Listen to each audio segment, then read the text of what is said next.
Beyond Saltmarsh is a game played by adults and recorded for an adult audience. Sometimes we use adult language, explore adult topics. Consider yourself warned. Oh, Michael. Hey, everybody. Welcome to the Superior Adventurers Guild. My name's Dave, your humble dungeon master, and tonight I'm joined by some of my best friends, my good buddies, for another, standard Dungeons & Dragons episode where heroes go up against evil, possibly prevail, possibly not. Stakes are high. We don't know what's going to happen, but we'll get to all of that in a second because first I want to introduce you to these beautiful people, the friends who have helped to make this crazy journey and imagination possible. Thanks for that, everybody, and welcome back to Beyond Saltmarsh. We're going to run around the table and introduce ourselves. Let's kick it off this week with the one that seems to be hiding, Kirk. Hi, Kirk. Hello, it is me, Kirk. I am playing Byron Hern, also known as Dr. Dave McGillanduddy, also known as Gortagar, Devourer of Worlds, the big bad, the man who lured his entire party all the way across into the Amadio where he could sacrifice it to his dark god. Wait, what? Just steal my thunder. Wait, Why what? fucking don't you, buddy? What? It's not a spoiler. Spoilers have been thrown down. Let's see what we get out of this guy, Michael. And while you guys are doing that, I'm going to move you back to where you guys belong because you're all jumbled up in my Zoom. Oh boy. Stories are a certain kind of magic. Performance doubly so. It's been awesome telling these stories and making that magic with this group of people as we continue to do so tonight. Possibly even double magic because I'm making magic while playing a magical character who's Theodoric Thelesitus, a hexblade warlock who has a good heart and still makes very questionable decisions sometimes. But he's happy to be here under Tomoachi. Bum, bum, bum. We'll see how this shit goes. Yeah, we will, won't we? Oh boy. Mr. Andrew, aka Runar Deg. Hello. Hey, what's up, everybody? My name is Andy. I am playing Runar Deg, a 10th level human dual sword wielding battle master fighter and captain of the Good Buddy. And I would just like to say thanks on behalf of this whole group to Dave for running this awesome campaign. My first campaign I ever played in, and the first one I ever finished. You lucky son of a bitch. I'm sure my character will survive. 100% completion rating. Yeah. That's right. You got a good track record, Mr. Gatormson. Thank you for that. It's been a pleasure playing with you. And I look forward to playing many, many more games with all of you. Oh, yeah. Let's jump over to Ashley. Hey everybody, I'm Ashley, Minnesota Muse 99 on Twitter. And I am the latecomer to this group, and I just wanted to say thank you so much, you guys, for letting me join this group and get to play with you all in your amazing world that you have been working on or had been working on for over a year before I even got to join you. And now it's been like 2.5 years for this campaign, and it is such a joy. I look forward to it every week. And for tonight, I will be playing for you Thera Evenstar, the 10th level College of Glamour Bard. And sometimes I become ravenous animals and attack things. I Like you love do. it so much. We're so glad that you joined the Deg Gang when you did, Ashley. It's been awesome having you. It's brought some very interesting drama to the table with your character. So thanks for that. I thought you guys were all going to be doing the voices again because of the challenge in the Discord that was thrown down by Vamp Wickman. But that didn't I happen. feel like I Start missed over. that. What was Can the we start over? challenge? I actually wrote a rap man. that I will now recite for you. Okay, Could somebody do a little beat for me? A little beatbox? No. Anyone? No. Thank God he's muted. He's muted. The best I can. It's not showing up, man. Yep, that's all right. Well, we can all hear it in our heads, folks. My name is Dungeon Dave, and I'm here to say I like telling stories with good buddies every Wednesday. Get ready for some action as we jump on in. The heroes might get lucky, and they might even win. Yeah. Yeah. It's more of a limerick than a rap. Yeah. That's like my it. lame attempt. So there we go. Oh, Had man, to I've been do it- I practicing did it my for Vamp. beatboxing for so long too. Yeah, it All right. just didn't show up on your headset. Yeah. You walked into some madness. Whew. Well, guys, now that that's out of the way, I was really nervous about that. I wanted to just let everybody know that we have an epic giveaway tonight from our sponsors at CZRPG. I'm going to put up this logo here, but that's not even half of it, guys. We're going to be giving away so much loot. 6 different modules. No. The Troubled Vale, Rockfort, Cloud Caves, the Scarred Jungle, Wyvern Isle, and Aqua Cadent, which I had to practice the pronunciation of Whoa. twice. Guys, this is Sure, it's serious. not Aquakadin. I'm not sure, actually. I just made all that up. Aquakadin. But we're giving away a Aquakadin. bunch of stuff from our sponsors at CZRPG. They have been with us since the beginning of our streaming of this particular campaign. We really appreciate their support that they've given to us along the way, and we've been able to give away fun stuff on the stream to you folks who are watching and participating. So thanks to them. Please check out their Patreon. Kirk will drop a link to their Patreon. They're awesome, folks. And these are 6 pieces of content that they released over the last few months in their Patreon for their rewards. So check it out. Also, a massive thank you, a large shout out to Old Goat and the Old Goat Beard Company, the fine creators of beard balms, beard oils, beard washes. And tonight, my friends, we're going to be giving away 2 t-shirts from the Old Goat Beard Company. So we're going to give 1 t-shirt away before we break, and then we're going to give 1 away at the end of tonight's game. So guys, if you can help me remember to give that t-shirt away before we break, that'd be great, because I might forget. That might happen.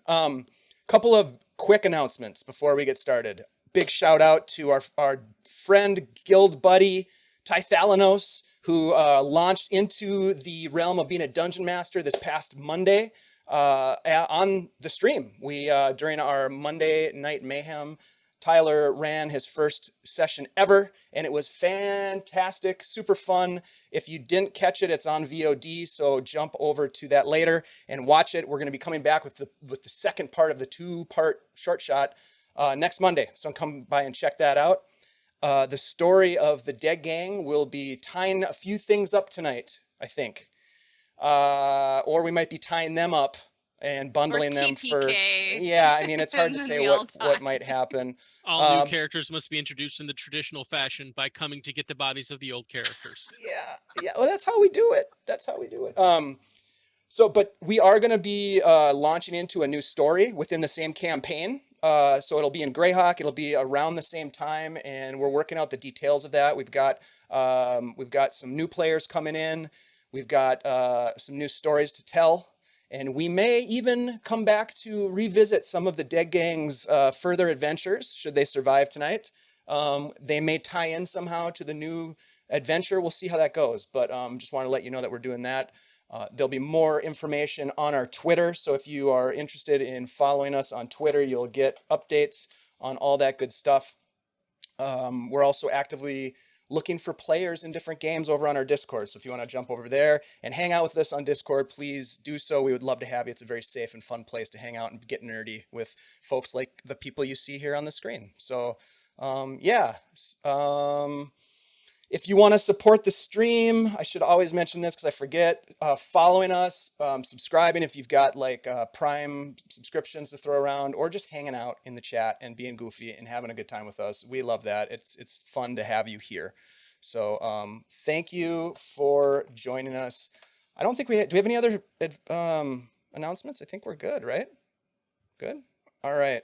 Well, if that's the case, my friends, then I do suggest that we begin tonight's session with a bit of a recap from what happened last week. Big shout out to Kirk, by the way, for producing these recap notes that I used to do this. In our last episode, the Deg Gang scrambled towards an overgrown ziggurat in the heart of the Amadio, having found during their adventures fragments of a map that would ultimately lead them to this place, the lost city of Tomoachan. A horde of ravenous undead emerged from the jungle, voracious and determined to devour our heroes, but through cunning, heroic feats of athleticism, and a little bit of luck, Thera, Runar, Byron, and Theo reached the stone monument and climbed to its apex, where they would find at long last the entrance to a secret shrine said to harbor immense power, a long sought-after weapon, sought by the seekers of the arcane, and a mysterious monk-like order known to our heroes as the Scarlet Brotherhood. Reaching the top of the ziggurat, the party noticed that the undead horde stopped short of climbing the stone steps, held at bay, as it turns out, by 3 multi-armed creatures that converged on the gang to block their advance. Although powerful in their attacks, the party did well to defend themselves and quickly put down the aberrant guardians, only to notice that upon their demise, the vampire horde poured up onto the ziggurat. Seeing the entrance to the temple, the party dashed inside, pulling the stone altar to close off the undead scourge just in the nick of time. Inside the ziggurat, you rested to regain your composure. You spoke with each other about plans you might have for the future in a way to almost instill some inspiration to survive this place. You rested, you regained your composure, you set out to explore the ruins, where you found all manner of Olman iconography, references to deities and cultural aspects, messages undecipherable in Olman script. You discovered a jade-walled room with 2 sealed coffins, one at either side of an altar piled high with corpses. Secret rooms, dark passages, and descending stone stairways led you to find a key that opened a door beyond an Olman inscription that Theo was able to decipher as, "Beware, beyond this door is death." So naturally, you guys open the door, as you do. There was precedent for this in a temple far, far away in Saltmarsh, so it's on brand. Inside, you found a much older part of the ruins, in a previously undisturbed room containing a 3rd sealed coffin, surrounded by strange statues in the likeness of beasts, a serpent, a raptor, some winged creature. But the most troubling was a blue star-fallen fragment of Hyakutaki that was embedded in a giant ancient eyeball sculpture. And at the far end of the room was a large crack in the ancient stonework and a fissure through the bedrock leading into darkness beyond.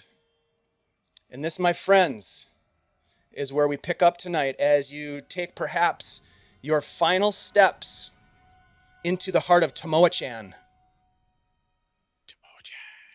Thank you. To discover the jewel from below. Runar, Thera, Byron, Theo, my friends, what would you like to do now? I'd like to attack the darkness. I would like to move silently. I would like to begin the ritual that sacrifices my friends to the dark god. Bad news, bro. Theo's undead horde is already here. You're not getting anywhere. Oh, yeah. Okay. The actual end game. Wait, which of the secret BBEs will actually come out on top as the other 2 just stare like, There's what the so fuck? many. It's hard to keep track. Well, It is I feel quiet here. I Go feel ahead. really bad about leaving that eye just as is, but it attacked us when we tried to attack it, and I don't know if I can take too many more of those. Let's just keep moving. Well, I can take a bunch more of those. I was fine. I shrugged it off. I was like, whatevs. It almost petrified you all, but yeah, it's good. Yeah. I shrugged it off. I got better. You always do, Byron. You always do. Well, prepare yourselves. Whatever's down here is most likely pretty nasty. Yeah. So let's be smart. Stay together.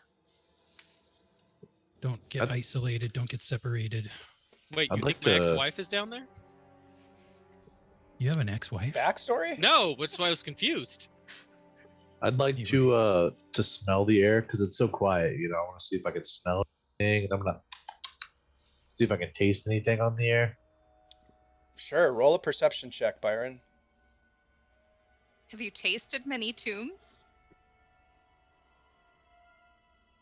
I've seen him do it exactly twice.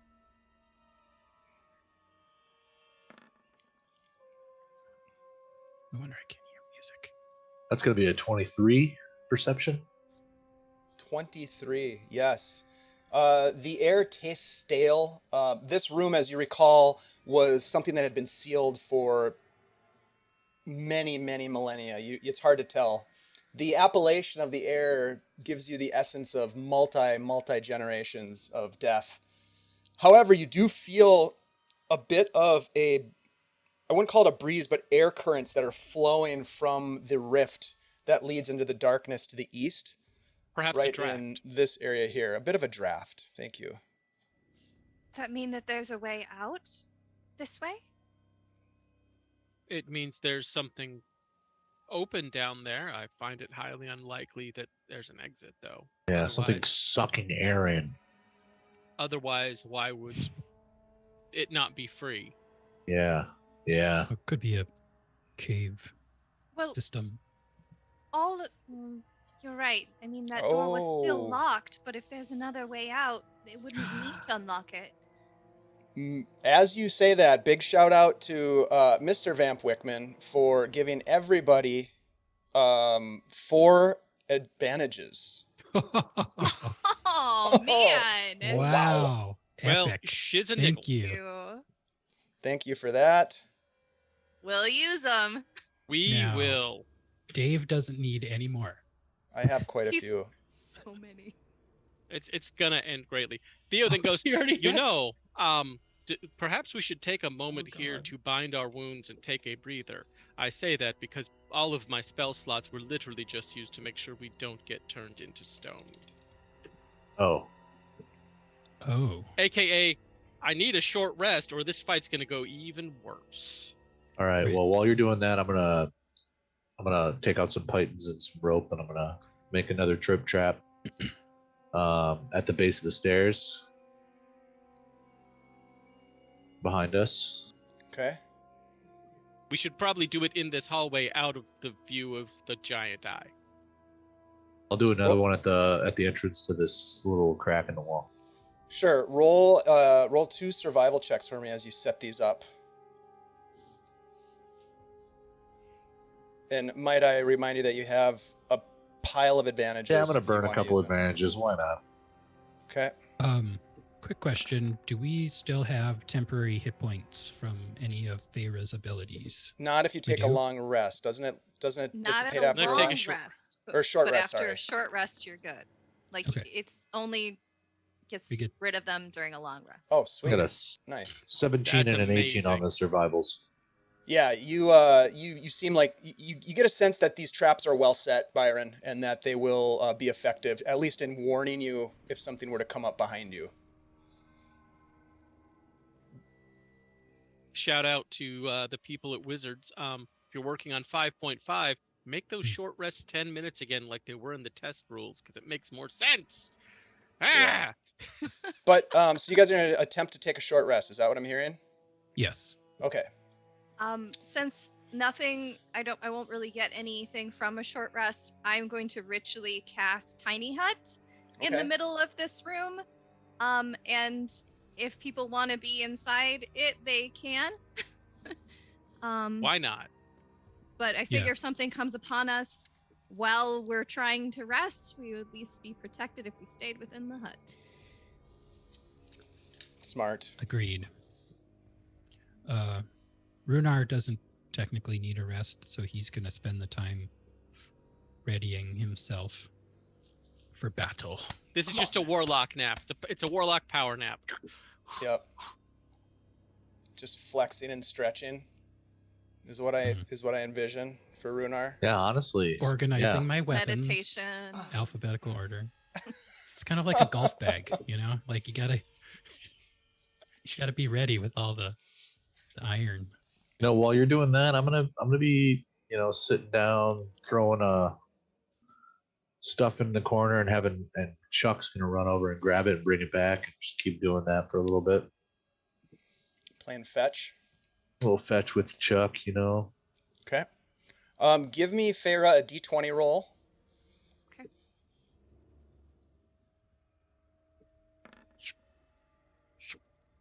Nice. Okay.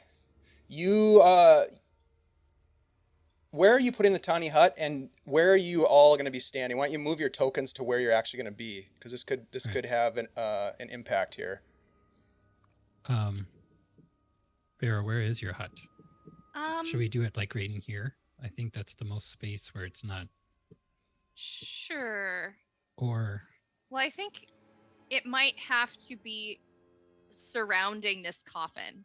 So the coffin is actually in the tiny hut because it has That's what I to was be an hoping you'd say. unbroken outside, and like if the coffin was Ah. like on the edge, it wouldn't be able to go there. So yes, we are within this coffin space.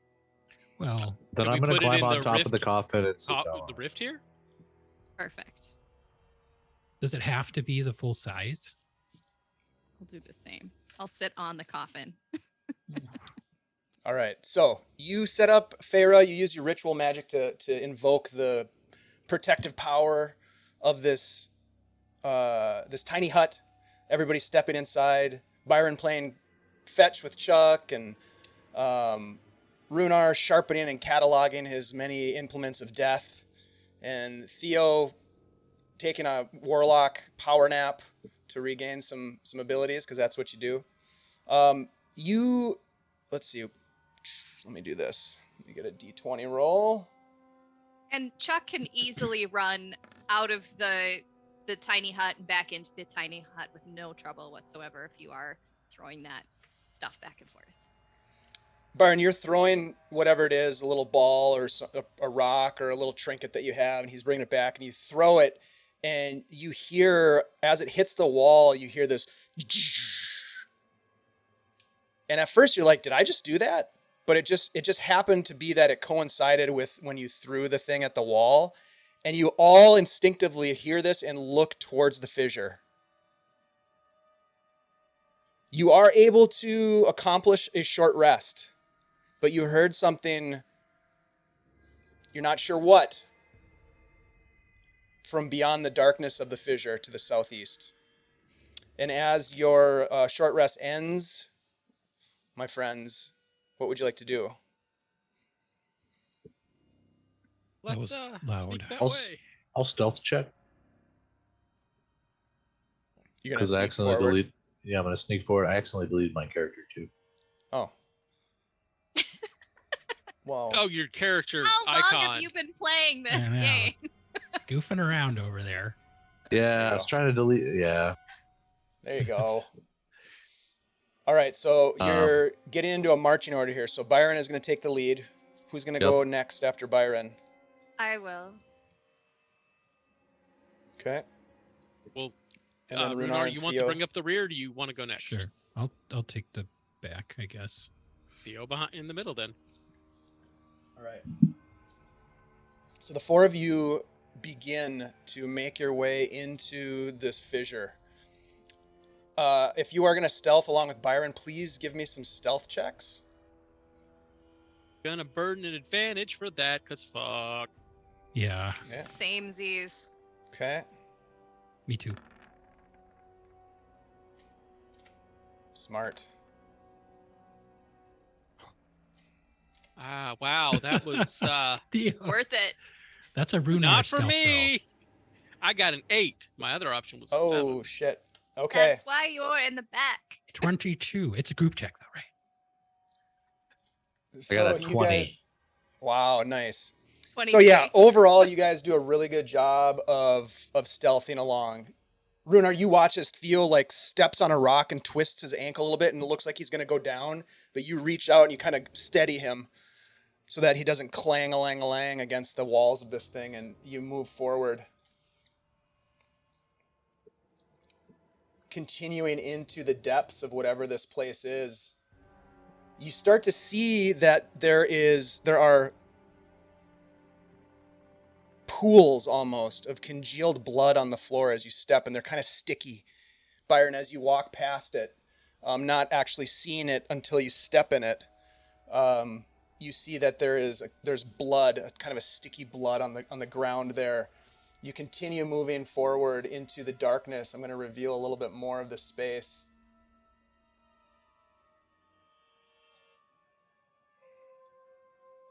You see that it starts to open up. How far in do you want to get before I give you a description of what this place is? You'd have to get a little. The only person that would actually be able to see anything right now is Byron, because he's in front.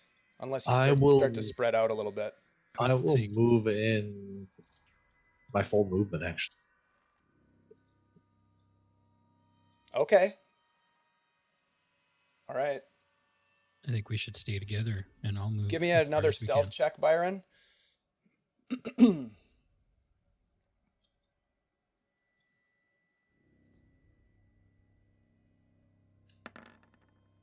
Oh, It's going to be a 32. Oh, well, only a Holy 32. cats. Who do you You know, think if you you are, gotta- Feyre? you If rolled you- a 20 and a 1. Yeah, if you're gonna roll a 1, you might as well get a natural 20. You at the rolled same a time. nat 1 and a nat 20.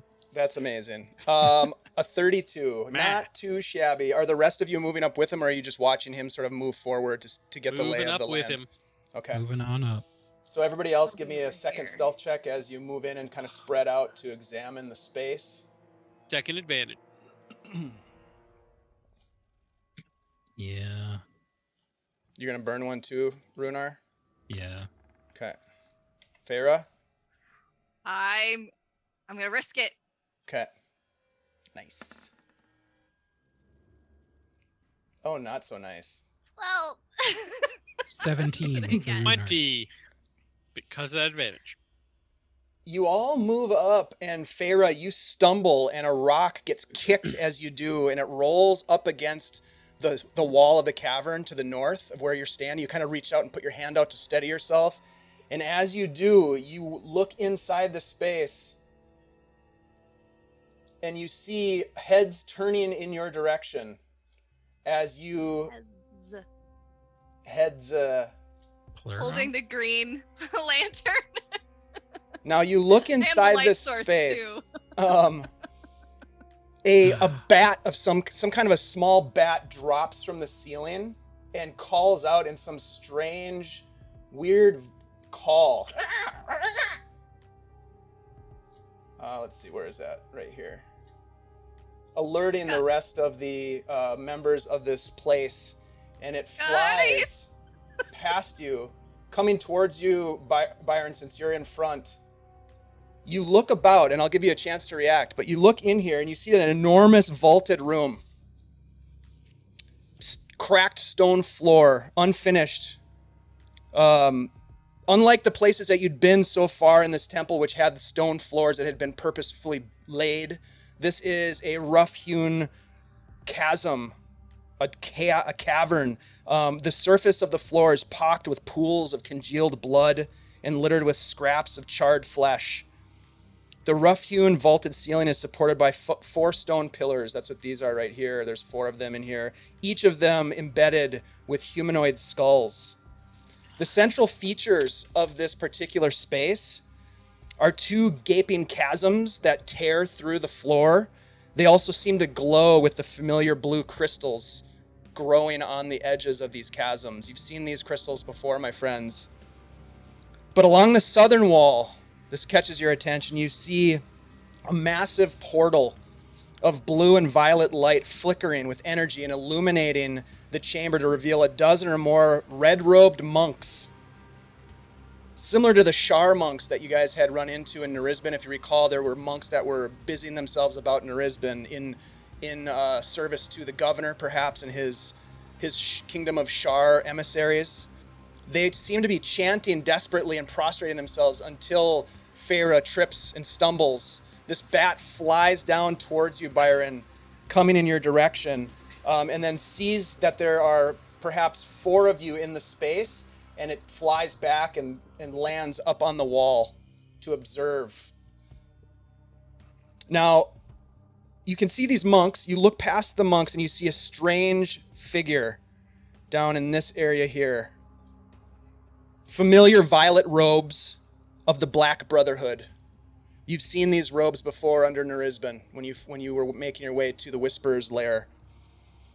This individual wears a spiked helmet that conceals their face, and they appear to take on a spectral form momentarily as they sort of phase into and out of this portal that they seem to be focused on. They really pay no attention to you. That's the one head that didn't turn.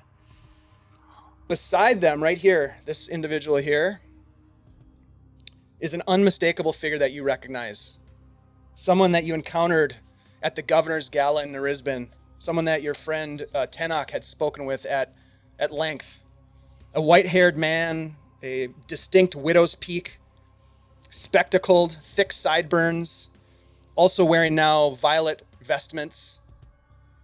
And they hold a staff in their hand, and this staff seems to be also familiar to you. It has a design of a squid's head that's branded with an Obex symbol, an inverted pyramid on it. Do any of you, as players, remember who this individual is? Your characters definitely do. No, this guy right here. I remember, like, he was the guy I said, like, that guy looks like a cultist. Mm-hmm. When we were at the ball, Was but this I don't at the remember his gala? name. Yeah, at the Yep. gala. Yeah, I don't remember this guy. Yeah, Byron, you probably wouldn't know because you weren't there, but this is Gordagar Tesh, who was a counsel to the governor, emissary from the Kingdom of Shar, so definitely a Scarlet Brotherhood agent. And you hear Tesh's voice reverberating now through the chamber. Well, you do not disappoint, Captain Deg. We figured you and your gang for dead in the Amadio. It's been a year, they said. We've beat them to the city, they said. Well, I told them that you'd come. Too determined to let it go. And to your credit, you helped us find what we needed. Oh, and you've brought us the Seeker. How nice. Your timing is impeccable. In only a few moments, we welcome the Spawn of Tharizdun to the material plane. You and your gang of good buddies will be witness to the end of reality and the dawn of Shar Dominion. You get the sense now, with all eyes on you, that he is foretelling what is about to happen in this space. Byron, roll a wisdom saving throw for me as you listen to this man talk. Oh shit, Byron's gonna get the Oh, bloodlust. you already know that I have the bloodlust, Theo. Also that I'm using an advantage. Smart. Wait, I forgot who was talking again. This guy? Gordagar Kesh. Okay, Yep. Gordagar. Here, The I will white give It's gonna be one. I'll give be him a little. Give him a little mark for you. What'd you roll? A 15. 15. Okay, yeah. You can feel as he's speaking to all of you that he is also somehow telepathically probing your mind. And while you're able to shrug off any effect that it has on you in terms of your capabilities, you do hear his voice in your head. And he says, Byron Hern, yes, this is the gate of which the Whisperer spoke. Ah, yes, of course, you will find Mina and the others here. Ebenezer, Lokoa, Mira. Beyond this gate, you shall suffer again as one mind, forever and ever. No one else hears that but Byron. Did he say one of us was a seeker? More importantly, how the fuck are you guys still alive? How long have you been down here? They don't answer you. You And do, you're as fucking you rude. you look up there, Theo, and you can see that, like, right here and right here, there are two piles of corpses, some of them with red Scarlet Brotherhood robes on them. And you had intuited this before, that they perhaps were sacrificing their own to some ritual. I'm gonna shrug my shoulder, and Chuck's gonna bounce out and sit on my shoulder. I'm gonna look at him and I'm gonna say, well, Chuck, this is what I've been made for. This is my purpose right here, right now. This is it. we're going to slaughter every single one of these fools. We're going to end them. We're going to save the world right here, right now. And we're going to stop this. I'm going to look over at Runar. I'm going to say, Captain, give me the order. If you say you know the Deg Gang, the crew of the Good Buddy, then you'll know you won't survive this. Leave now with your lives or die. The choice is yours. Oh. And just out of, I'm not saying it's might be painful. It might be painful. It might be. I'm not insisting that it will be. I'm not saying we're gonna like cross boundaries here, but let me tell you, if you stay, you do not leave. Thera and Theo, if there's anything that you want to add to this before we pop off into whatever might happen next, this is a time for you guys to continue to, there's things you want to say to these people. But Runar has spoken, and there will be a response. Captain Deg, you have played your role nicely, gathering for us the fragments of Riali's map. Your disappearance in the Amadio jungle for over a year, was it? How strange. Allowed us to find our way here with the notes that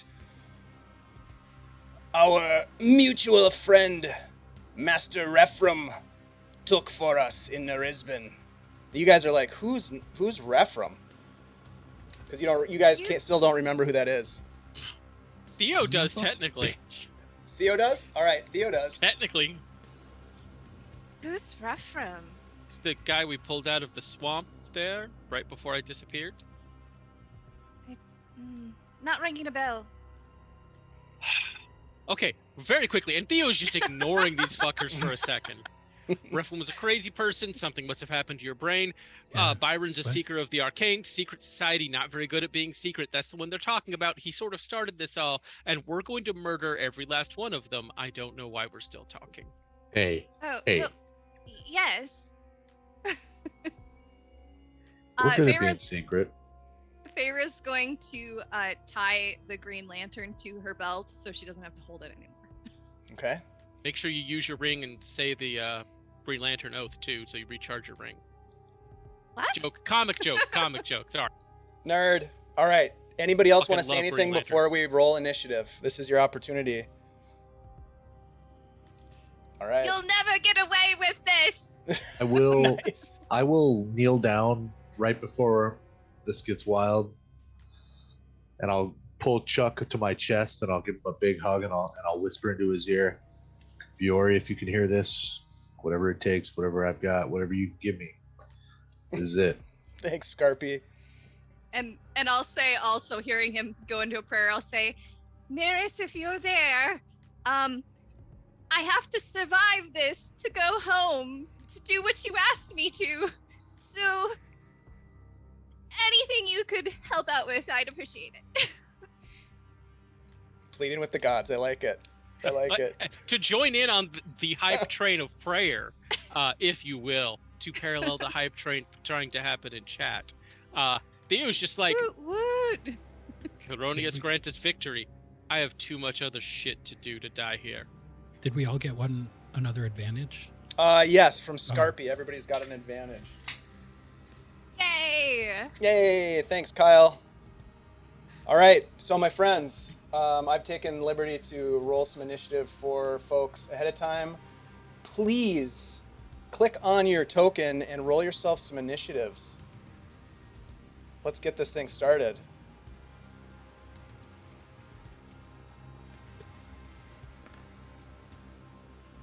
Oh my god, so many advantages. Natural 20. Good old 27. 9. 22. Holy crap. I rolled with advantage. I'm using one 24. because I always end up going last. I'm just gonna start taking alert on every character I ever make again because I always go last. Alert is really, really good. All right, let's see here. Where are we at, folks? Byron with 24. Runar 27 at the top of the order. I love it. Gordagar is low. I got 22. Thera 22. All right, so here we go, my friends. Runar, it's the top of the order. It's your turn. You have sort of been, you've had this exchange with the Gordagar, and you can see that all these cultists have turned to you, and they have weird modifications. It looks like they don't even seem to look fully human. They look ravenous. They seem to have like dark black kind of cloudy eyes as they stare you down. Thanks, Bleak Season. Another round of advantages. Holy cats. What would you like to do, Runar? Getting this hype train rolling. Hype. I'm just gonna say, time's up. Whip out my bow. A magical arrow appears in the bowstring, Yes. and I let it fly right at this guy. Okay. Mr. Gordagar Tesh. You got it. I'm going to use an advantage on this one. Okay. Thanks, chat. Oh, shit. Here goes the hype train. Thanks, Vamp. Thanks, everybody. Scarpy, Bleak. Oh, the rest of you guys. Hey, Hooli. Good to see ya. Here we go.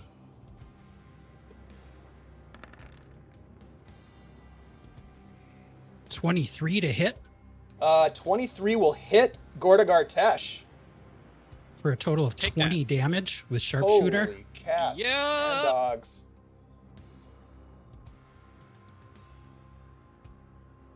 Wow, nicely done. 20 points of damage, you say. Mm-hmm. Okay, got it. Your arrow And- flies through this space, skirting past this this pillar right here, hitting Gordagar in the chest. He just pulls it and tears it out of his chest, throws it to the ground. Ew. Thanks for the cheers, everybody. We've got ourselves a hype train. Runar, do you want to move? Do you want to take your second attack? What do you want to do next? Yeah, I'm just going to move up a little Okay. right here, and I'm going to take my extra attack. Okay. No advantage this time. I'm just going for it. Let's go. Ooh, didn't work out for me. That's a 9. No, less than that. 9 misses. The second shot goes flying past Gordagar as he kind of steps out of the way, flies into the darkness on the far side of this open cavern. Any movement or bonus actions from Runar? I'm gonna go here and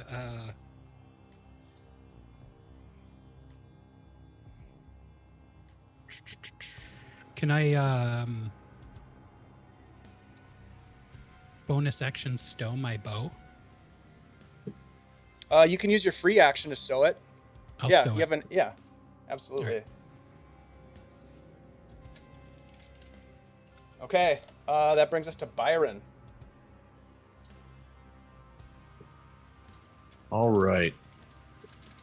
Dagger in hand. I'm going to whip it at the closest cultist, Okay. which is going to be... Yep. Oh, yeah. Yep. Got it. Yeah, I'm just going to whip it as hard as I can. Whip it real good. How Byron rolls. Totally.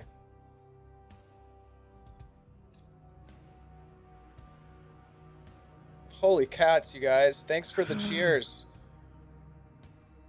Oh, I'm burning an advantage for this. I don't know why I keep saying holy cats. I've never said that before in my life, but I'm saying it tonight. Heck yeah, holy I like cats. it.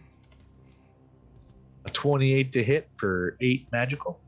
All right. It hits him. He takes the dagger in the chest.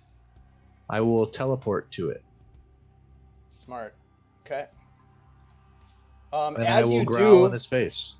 as you reach out to grab the dagger, right? Because you teleport to the dagger, you grab the dagger, and you can see that as you growl, he totally transforms into a swarm of maggots, and they fall to the ground, and all over you they climb up the dagger onto your arm. And they do get a reaction attack on you. Damn transforming cultists. Yep. Let's see. There we go. This is an infestation attack. I don't know if this is going to hit you or not. Nope. It's not going to hit you with a 6, that's for sure. But you have these maggots that climb up onto you. And they are now covering you, but they are not doing damage to you at the moment. What would you like to do next? I would like to smirk. Look over at Gordagar, say, "Oh, you're fighting me with worms? Maggots? You fool. You're showing your colors. This is pathetic. Pathetic." I'm going to laugh and at the same time disengage and run away. Okay. Back to here. I'm retreating. You're able to, as you do, you brush off the maggots that are on your arm. They didn't fully get to engulf you. And that is your turn. That brings us to Thera. Oh, thanks, guys. Oh, thanks for gifting the subs. We appreciate you. Thanks, Kyle. All right. Holy cow. You guys Let's are awesome. get this party started, and I will cast Circle of Power because I know we're gonna need it. And Okay. you see this aura comes off of me and reaches out 30-foot radius to allies around me, and you are protected from magic effects and spells. You get advantage on saving throws against spells and other magical effects, and if you would have taken half damage, you would take no damage. And I am gonna move up to here, and oh gosh, bonus action. I'm gonna draw my bow out, and I'm gonna just tap Deg on the shoulder and say, "You got this," and give him a bardic inspiration. Okay. Nice. He Don't does. forget he about does have that, this. Runar, that you do have a bardic. All right. Thank you, Thera. That brings us to one of the monks. You may or may not recognize him. It doesn't make any difference, really. He uses a bonus action to shadow step. This one's for you, Kyle. He shadow steps in front of Deg, and he is going to he's going to make some attacks on you, some unarmed attacks. He comes in, he just appears in the shadow in front of you, Runar, and he's going to start to punch at you. So I'm going to burn an advantage on this, of course. I'm going to burn 2 advantages, 1 on each of his attacks. Oh, here we go.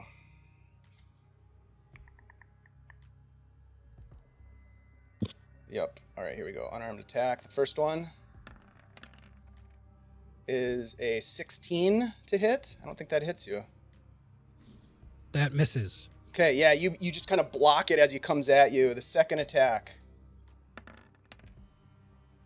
25, I think, is going to hit you. Yeah, that will hit. For 7 bludgeoning damage. Okay. And let me just double check here. And you block the first punch. He comes in and he punches with the second one. And then he just says, "Tonight you die, Deg." That is his turn. And the lair action. So this round of combat, you look about, and the whole entire space begins to shake as something is happening that you're all sort of not seeing at the moment over at the portal. But the whole space begins to shake and shudder as if the earth itself is moving beneath your feet. That brings us to the cultists. They are going to move forward.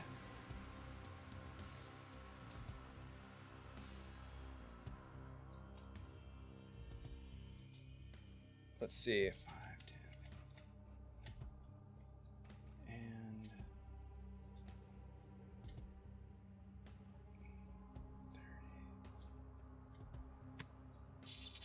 it looks like geesh, none of them can get to you right now. Haha. You guys are too far back, but they do move forward and they take defensive postures as if ready to fight you. It looks like they have some martial training of some kind. That brings us to the mage over at the portal, who is taking care of something that you're not 100% sure about because you're not over there watching what they're doing. And that brings us to Theo. Getting low at the bottom of the order here. We have a very, very important question. Those Can are Matt Theo- Mercer icons. That's a very good observation, Armin. Thank you. Go Oh ahead. God! Go ahead. Now we're screwed. It's Yep. Matt Mercer cultists. Yep. The clones of Mercer compel you. Can Theo, from where he is, see the robed figure where it is? Oh, let's see. I would say you're probably blocked by that pillar from where you're standing. You would need to move a little bit to see. Because there's a pillar right here that Yeah. I think is blocking your view. Okay. So, would I be able to see it from there, or do I need to move another one up? I think if you went one more, you'd probably be able to see it. Let's get in trouble. Yeah, you can This- see from there. Because this this is would like be a an this is like a raised platform here. You can see where there's like stairs here, right by Matt Mercer. There's Which like a Matt little Mercer? ledge here. It's a lot This of one Matt right here. Mercers.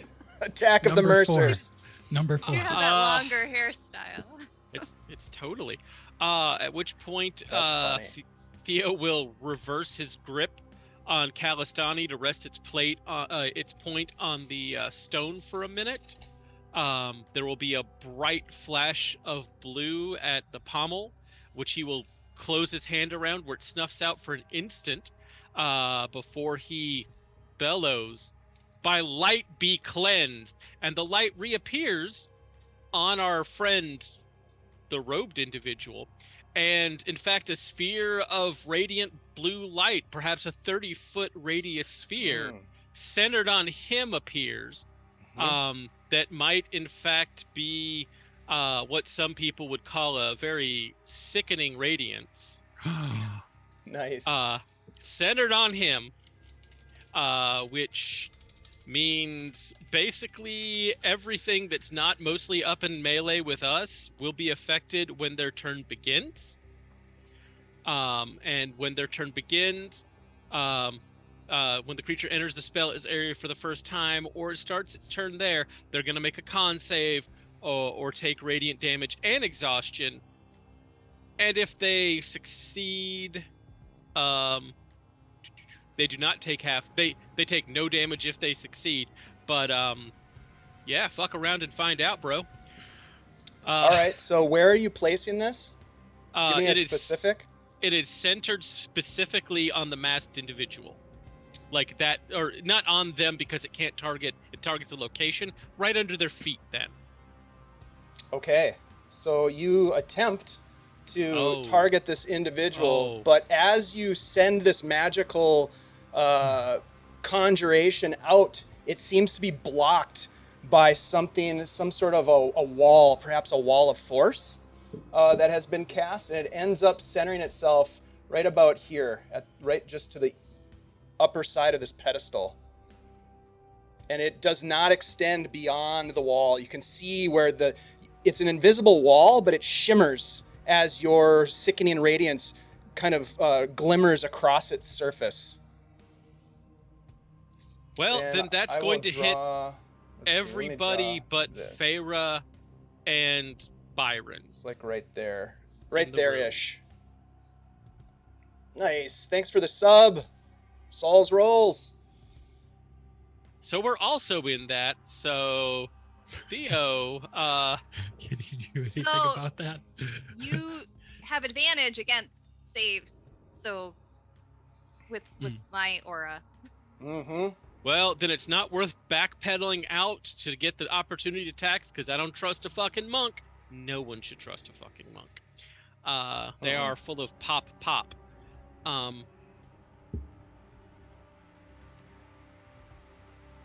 One second, I need to check. So this wall of force, it obviously repelled the spell. Mm-hmm. I need to check the wording on something on my character sheet really quick.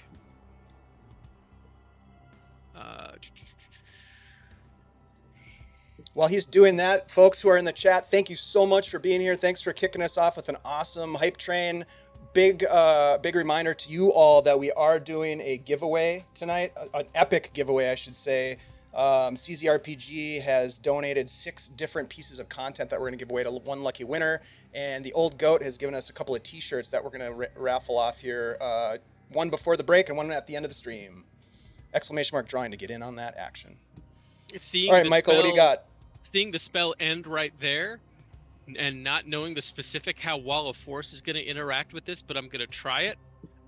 Theo extends his hand and attempts to inflict our good named NPC, whose name I've forgotten because I wasn't at that particular event. Glenn Torbeck? Gordagar Tesh. Gordagar Tesh. Gordagar Tesh. I would like to inflict upon him the Wrath of the Blade Bearer, which is more of a curse-like effect, technically. Okay. And that may or may not bypass the Wall of Force. I don't know. How does that manifest itself? The scintillating rings of blue arcane magic and sigils and circles. So it's not something that goes through, like, because basically a wall of force will block anything going through it. This manifests on an individual. It's not like you're targeting them and shooting something to them. Nope. As a bonus action, choose one creature. Say, you can see the target is cursed. Yep, I would say that it works because of that, the way that it's written. So we'll give him a little heart with a circle. And Theo just looks at him and Theo just looks at him and goes, "I will be right with you, my friend." And that is the end of my turn. All right. So, let me see here. That brings us to Gordagar, the Doom Dreamer. Let's see.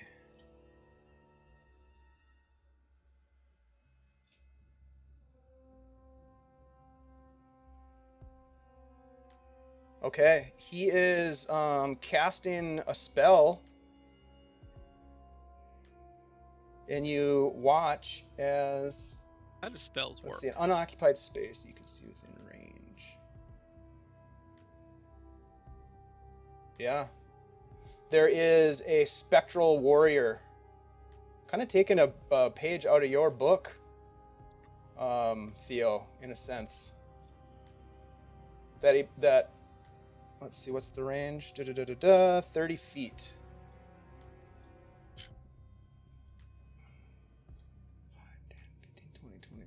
30 right here. You watch as this out of the stone, this glimmering spectral warrior emerges as he casts Guardian of Faith. All right, that brings us to the top of the order. Runar. Quick question. Yeah, go ahead. Does that count as entering a space or starting its turn in a space? Yeah, absolutely it does. If it wouldn't mind making a Constitution saving throw, I'd appreciate it. Of course it would love to. Good catch. Con saving throw. I will use an advantage on this. Look, the war crime is out for blood. I mean, it's going to affect everybody, right? Yep. Except Thera. Yeah, I'm not in it either. Oh, you're not in it? Con save. Nah, brah.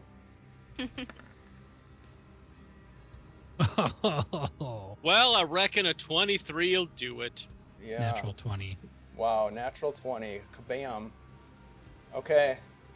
Ouch. Does it take anything on a save? I don't think it does On it? a save, it's fine. Okay. But when it fails, man, that thing is ruthless. Ruthless, possibly also toothless. Ruthless and toothless. All right. That brings us to Runar at the top of the order. Okay. So I will need to make a con saving throw, correct? Yes, for the At the beginning of my Sickening turn? Radiance. So I'm going to use one of my advantages for this. Okay.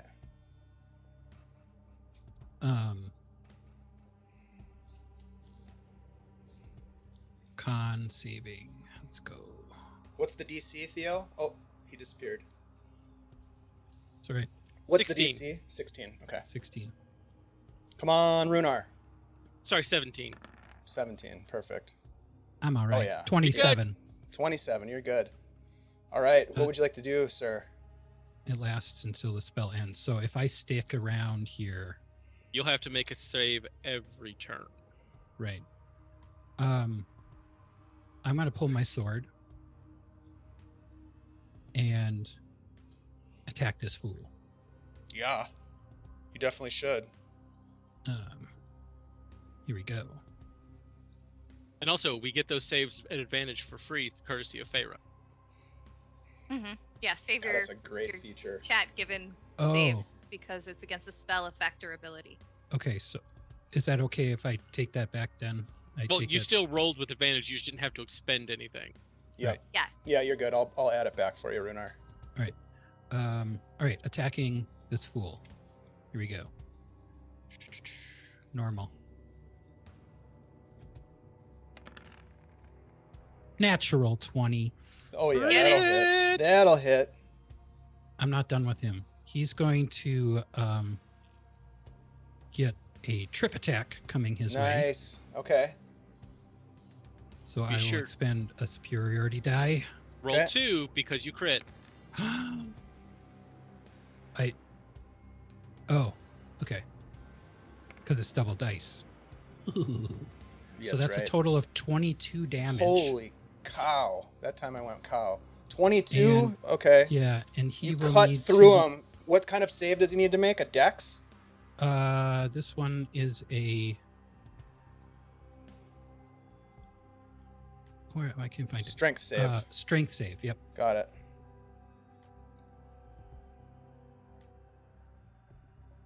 Strength save. Let's go. Roll 20. Come on, buddy. You got this. There it is. There's so many characters on the I know. screen. 19. Oh, he made it. Okay. So he stands. He maintains his balance. Yep. Extra attack. Okay.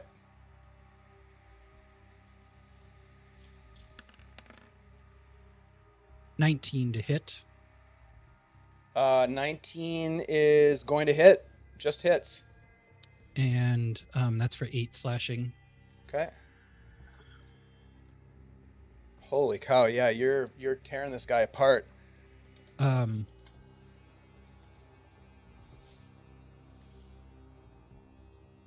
me just check one thing here. No, I'm going to save it. And then I am going to move and risk an opportunity attack. Oh yeah, he'll definitely there. make an opportunity attack on you. He's actually going to. You could see that he had a javelin in one hand. He's going to jab you with the javelin, using it more as a melee. But he misses with a natural 1. As you pull back. I believe that gets me out of the range, right? Yeah. Can we put I'm a little checking it now. marker? I've got a little mark. It's this okay. little white dot. I see it. I see it. Yep. Hey, thanks for cheering, everybody. Appreciate you. All right. Anything else from Runar? Or we'll move on to Byron. I'm just gonna spit at him. How rude. All right, Byron. What's up, buddy? All right, the dagger is being sheathed in the chest holster. Holster? Sheath. Sheath He's me reaching holster. into his bag. He's pulling out a gut punch Molotov, of which he has only 2 left, Okay. and it's being lit on fire. Okay. He's then going to growl again, as if possessed by a bestial nature. But that is his turn. Okay. So I mean, you use your free action to pull out this Molotov, and then you use your action to light it. Yep. Could Chuck light it as his action? I would have to tell him to light it. That's Which free, would- though. Or take Which the would- help action. Dave? Or Chuck. He is that's- on his pull it out. shoulder. I had thought about asking him to throw it for me, but then I was like, can I do that? And I thought, well, actually, I would like to try that. Dave, will you let me hand it to Chuck, who will then throw it? Tell me what the familiar. I'm not super familiar with familiar rules, so you have to tell me. I'm not either. I've never even looked them up. Byron, and it's You a probably familiar should. technically. could you have Chuck pull it out and you throw it? You know what? Nope. Familiars can't make an attack Yeah. unless you're a pact of the something warlock. Druid. Yep. And there you go. Back to the so that was my chain. turn. Back to the chain Yep. feature. All right. So that's your turn, Thera. Okay, so the first thing I am going to do is, with my free hand, you see me bring it to my chest to where my armor has that sunburst on it, and I activate my Grave Ward armor, and I say protection, and it glimmers for a moment as the rays of the sun suddenly get momentarily bright and then recede, and I have given myself protection from evil on there. And then with my bonus action, I will cast Spiritual Weapon, and Nice. I cast out this big pink sparkly loot that appears right in front of me and will take a hit at this monk-like dude. Smash him. Right. Let me see if I can find that spiritual weapon of yours. There it is.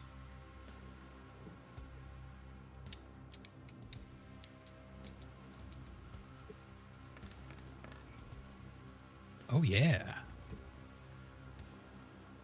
All right, where do you want it? You want it in Um, front of, between you and the monk? Right in front of me, yeah. Yep, okay. All right, what was the roll to attack with that thing? 24 That's definitely going to hit. for 8 force damage. All right. Nice. Kapow! Yeah, he's Nice. taking the brunt of the damage here. Anything else from Thera? That is all I'll do right now. Okay, so that brings us to Alatark, who is the Blackthorne Monk. He is going to Make a save.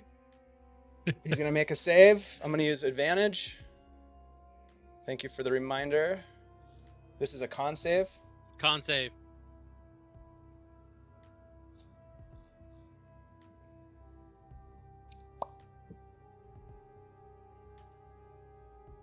Where is the roll? There it is. 15? Fails. Okay.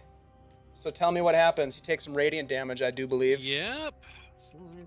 And he takes a level of exhaustion along with 25 radiant damage. Holy shit. Nice. Snickery snack. Snickery snack indeed. Oh, wow. Okay. He, dang, that's huge. He is going to use his reaction. Well, let's see, it's his turn. Does he get a reaction on his turn? I would say, why not? You don't think so? It's only on other people's turns. I think maybe. technically yes, as long as there is something that could validly trigger said reaction. Well, so the way this thing reads is that immediately after taking damage, he can use a reaction. Then yeah, you could So use I'm it on gonna your say, turn. yeah, I'm gonna say that works. He does have some exhaustion, but he is going to you know what? Screw it. He's not going to do that. He's too proud. He's going to turn towards you, Theo, and he is going to make some attacks on you. Let me just take a quick look at something here. Yep. Okay. Yep. I'm going to use 2 advantages to take 2 punches at you. I have been punched. Yep. All right. So the first one. And he's not a weird fey or aberration or anything, I assume. No, he is just a straight up evil dude. He's just evil. 26 for 11 bludgeoning. Yes, that will hit. Second attack is coming. While we're waiting for that, please make a Constitution save. 23 on the second one for 7 more. And then I do need a con 7 save, more. please. Yeah. Con save for an effect or con save for a concentration check? This is going to be, this first con save is going to be for an effect. Okay, that's just checking. Yep, and then you will need to make a con save for the That's concentration. what I was worried about. Yep. 23 con Ooh, save. you lucky son of a gun. Yep, I tried to use a Stunning specific strike. thing. Yeah, I tried to use stunning strike on you. It did not work. Give me a Feel ya. a Concentration saving throw, check. please. Yep, con save for concentration. Going to use advantage on that. 16, so I had to make, the highest one was 11, so 5 or 10, whichever is higher is 10, so I passed that. All right. Maintain concentration. You do maintain your concentration. Let's see. You know what? He's going to use his bonus action for flurry of blows. I'm He's gonna shocked. Yep, he's going to take 2 more punches at you with advantage. Because I've got him and I'm burning him. Mm-hmm. So, let's see. Here we go. First one. 18? Sorry, what? 18? 18, I believe, hits. Yes, that hits. Okay, so 8 bludgeoning on the first one. And the second one hits as well. Additional 8, so total of 16. Make a concentration save, please. Doing some math really quick. Tracking the hit points. Oh, why are you being like this? Roll 20. I'm going to use advantage again.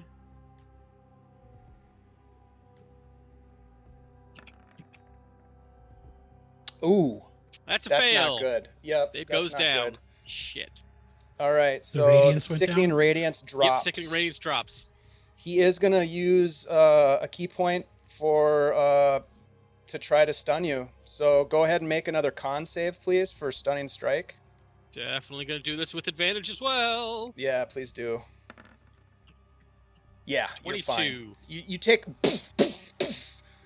He hits you, and you can tell that he's trying to energize his punch to knock you off balance and to stun you, but you're able to sort of shake it off. You are, after all, a warrior and have been in fights like this before, perhaps having even trained with a fighter of some renown in the past, a monk, if you will.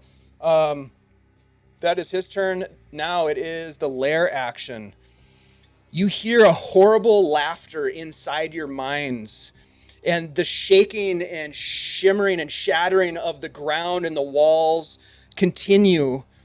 The echoing of this laughter in your head. I need everyone to roll a wisdom saving throw, please. With advantage? Please, yeah, use it if you need to, I would say. Well, We is get a it from spell, Thera. Oh, that's right. You magical have your effect? spell up still. That's right. This is a magical effect, I would say. And it is coming from the portal. Wisdom, you said? Wisdom, please. Rolled a natural 20. It's got me a 24. Thank you, Thera. 17 is the lowest. 22. Yeah, All of 21. you are successful, and you shake off this horrible laughing inside your head. It almost seems like it's coming from something alien, something that you don't understand, but you're able to sort of shake it away. That brings us to the cultists. They will now continue to move in.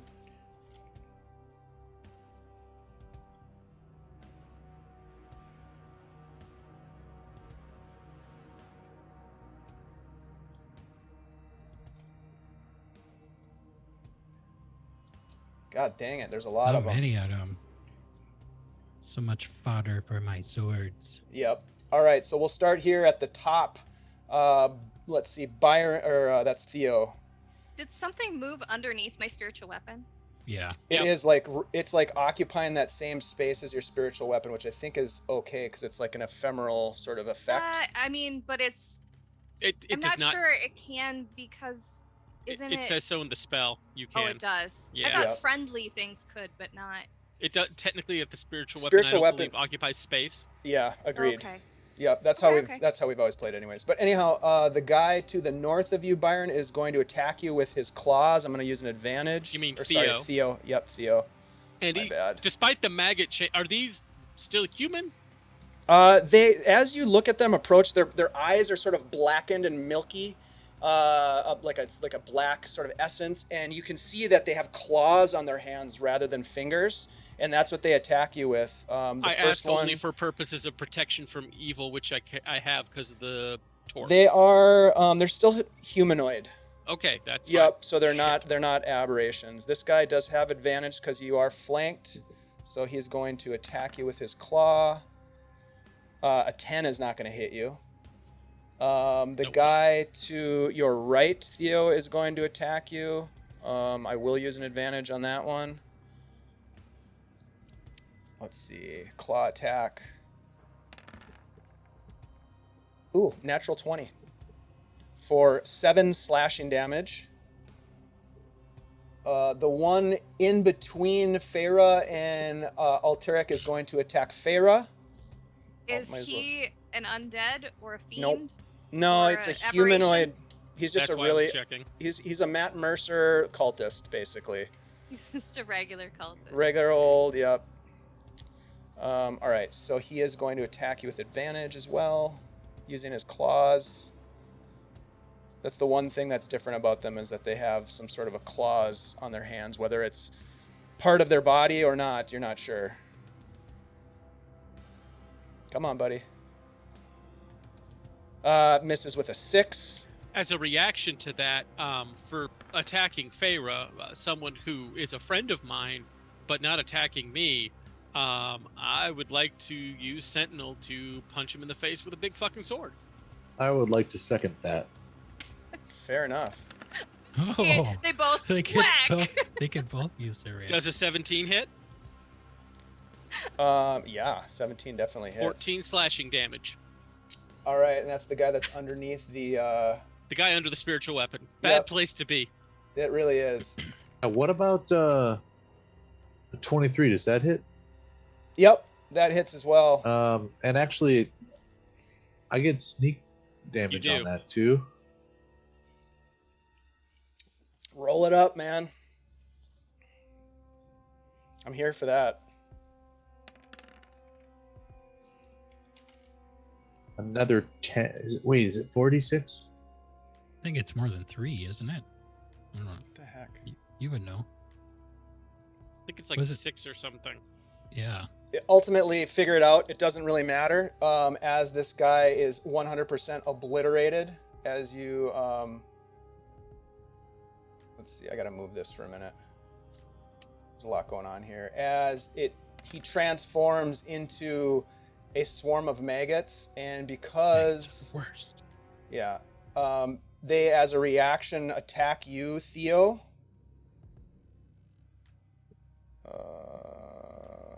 I don't like it, no sir. They take an infestation attack on you. Do not care for it. No. 17. Does not hit? Okay. They start to crawl onto you, but they do not have any effect on you yet. And Yet. let's see. Byron, there are 3 guys surrounding you. They're all going to attack you, and I'm going to use some advantages. Ooh, I'm only down to 3 advantages. All right, so Byron, the first one. Good. With a claw attack, the one to your right. 17. Nope. Okay. The one to your lower right.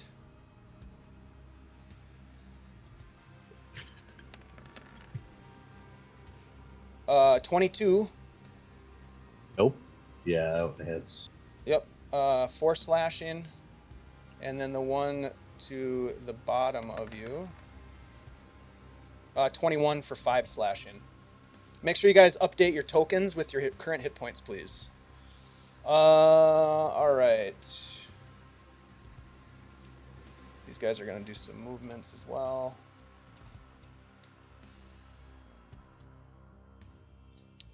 All right, that is the end of their turn.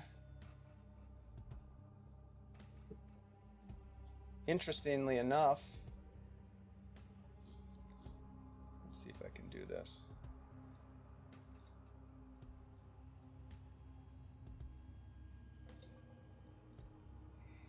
That drops. And there is a blast of arcane energy that flies in your direction, Theo, targeting you as you have attempted to disrupt what's going on here.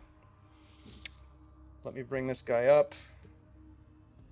Yes, indeed. An Eldritch Bolt comes your way. I'll give it advantage.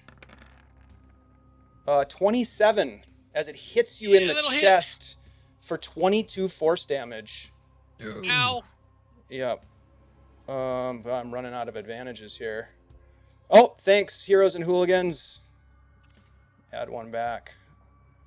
And then the second one is going to be fired off at Thera. He can just barely make you out. Actually, I should move your... there you go. So this one's coming at you. With disadvantage because it's a fiend, fey, or aberration? Yep. Absolutely. Oh, so that's good. a 17 to hit you. Let's see. That meets, but yeah. So does 22 meet. force damage as you get blasted in the chest. Theo, going back to you, the other roll was a 19. That's fine But- then. Okay. And that's not a magical, wait, that's a magical spell too? Wait, That no, I don't get is- to roll against it, right? No. Okay, never Nope. mind. Circle of Power Yep. Oh, won't help here. Nope. So many, well, I mean, I protection know, for me. there's a lot going Yeah, on. circle And power. then, let's see. Yeah, Byron, the third one comes your way. We'll just roll straighties. I have to do a concentration check on Circle of Power. I got hit. Okay. 22. 13 to hit you, Byron. It misses. You need to roll a 10 or higher, please. I will on your roll cons. with advantage, please. All right. Yes. Smart. At the end of this round, guys, we'll take a quick break. 15? Nice. Okay. Very nice. Dave, you are were mentioning fine. a break. Yeah, at the end of this round of combat, we'll take Oh, a okay, quick okay. break. Yep. Just wanted to remind you that there was a shirt that you were going to give away. Thank you. Yeah, great reminder. Everybody, if you want to be in for the t-shirt giveaway here before we take a break from Old Goat Beard Company, please type !drawing and you will be entered to win. All right, that is their turn. Theo, it is your turn.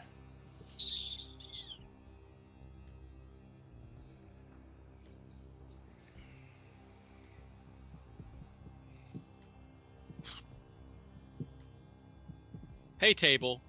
Should I do something stupid or should I play it smart? I think you should play it in character of whatever you Stupid, stupid, whatever you think stupid. Theo Do would it. do. I'm torn, which means Theo is probably torn. Roll it. Stupid. Let the dice decide. Yeah, let the dice decide. That's what I do No, every I'm time making I a do call. a chaotic decision. I've decided to make a call. If I die, I know why I did this. Theo is in fact going to look at Byron and go, I learned this from you. I learned it from watching you. And drop this into chat so we all know what we're staring at. Theo will disappear, and as a bonus action, teleport 30 feet into an unoccupied space I can see within 5 feet of the target cursed by your hex spell or warlock feature such as Hexblade's Curse. So Theo disappears and appears in front of Gordagar. Gormick McSlorkin. Yep. All right. Slurmic. Very nice. Uh, Anything that's- else besides the teleport? Oh, that's just my bonus action. Now, there we go. I'm gonna fucking hit him with a fucking sword. Okay. And I will start burning advantages to do so. Yes.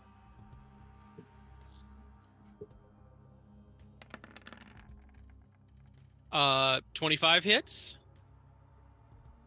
25 does indeed hit. Yes. 18 slashing, All right. followed by another one, which I will also burn advantage for. Kalistani just burns through this guy, cutting through his flesh. Doesn't seem to be laughing anymore. They never do when you get up close and personal. Yes. A 25 again for 17 more slashing. Oh yeah. Yeah. That hits. And I am going to stay there to keep these people busy. Okay. So no more movement. That is the end of my turn. All right. That brings us to Gordagar himself. And he, let's see. Yeah.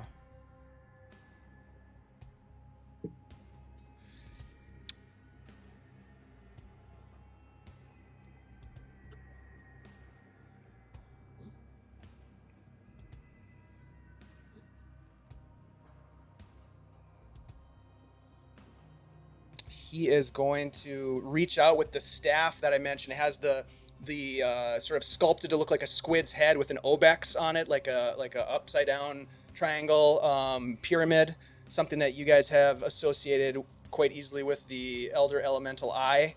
And he is going to club you with it, Theo. Okay. And I will go ahead and burn an advantage on this. Let's see what he can do.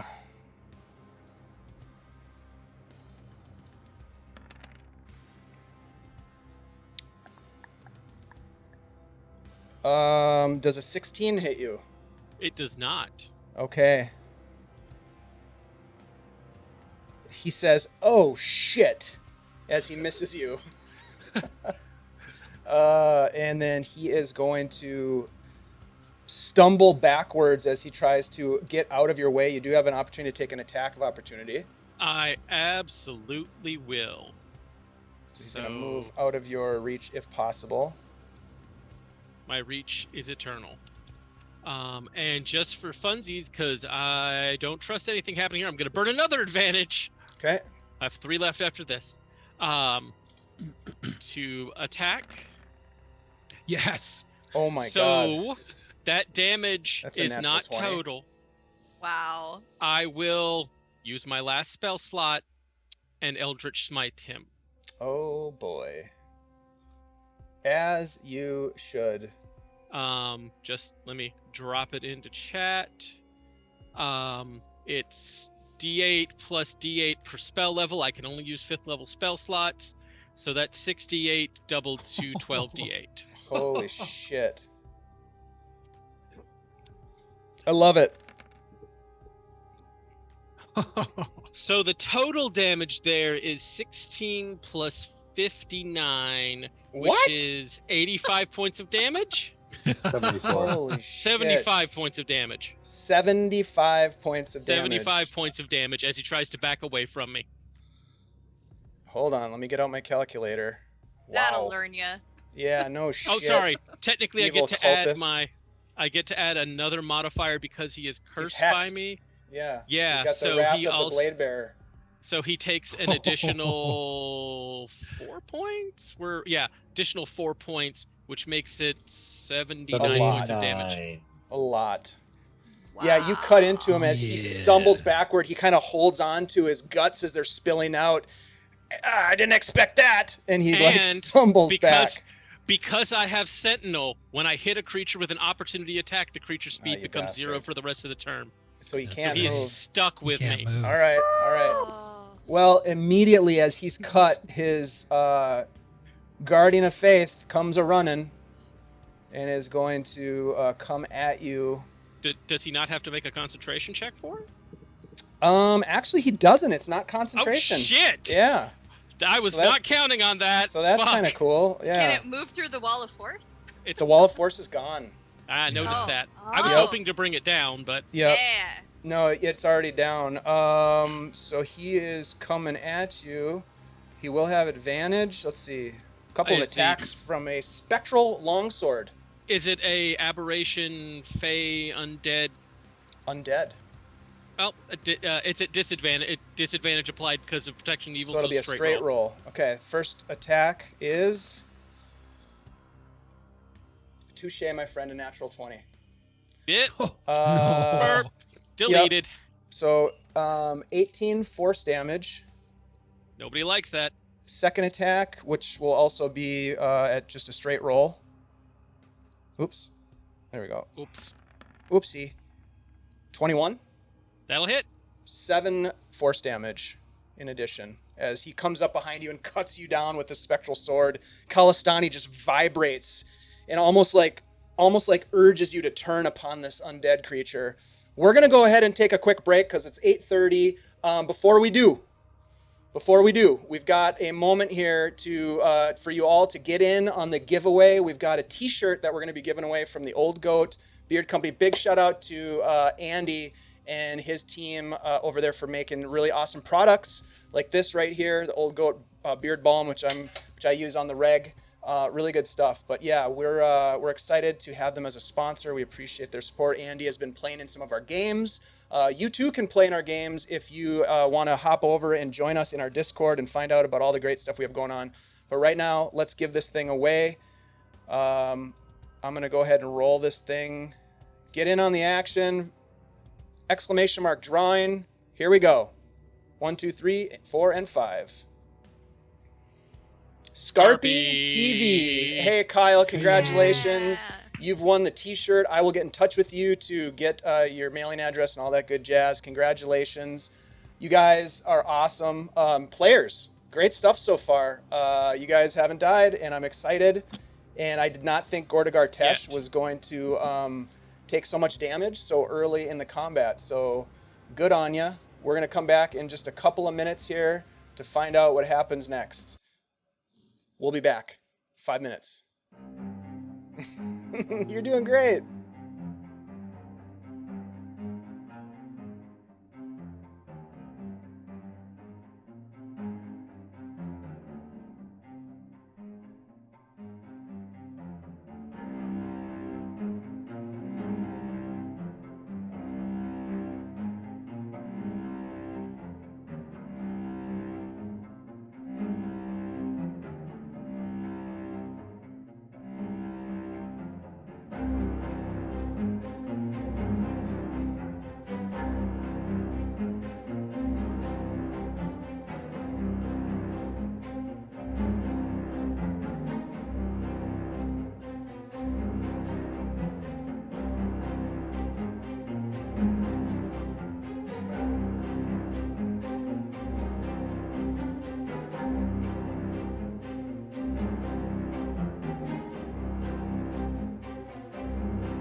right, my friends, we are back in the caverns beneath Tomoa-chan. The caverns beneath Tomoa-chan. Tomoa-chan. Thank you. Tomoa-chan! Michael, you missed your mark. You missed your mark on that one. I was That's changing right. it up. We'll get you next time. We are in the middle of a battle. Thank you all for being here. This is the sort of the, I guess, season finale for the story arc of the Deg Gang and their quest to locate the lost city of Tomoa-chan. And here we are, guys. So as we jump back into this combat, you have made your way into and disrupting a party of folks who have been working to, I don't know, some sort of a strange ritual with what has yet to be investigated, a portal to the south in this chamber. Again, there are these strange chasms in the middle of the room that glow with some strange energy, and these star-fallen fragments of Hyakutake, these crystals that seem to be growing in this chamber far below the surface of the Amadio jungle, somehow connected to the comet Hyakutake, which you observed tearing across the sky on your way to Narisbin many, many moons ago. And now we jump back into the fight. We are at the top of the order. Runar, what would you like to do? Okay. I'm going to move up here and attack this guy, Mr. Monk. Okay. Do it.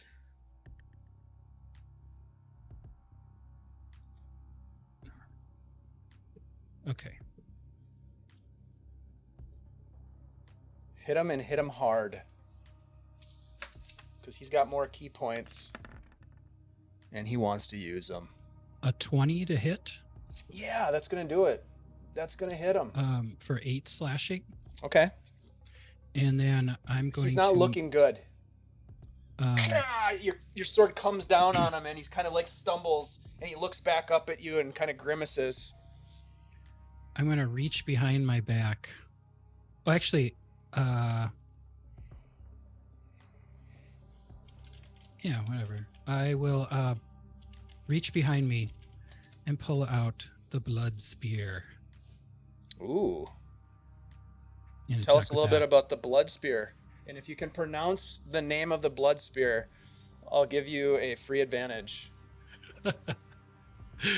The blood spear of Miklantikutli.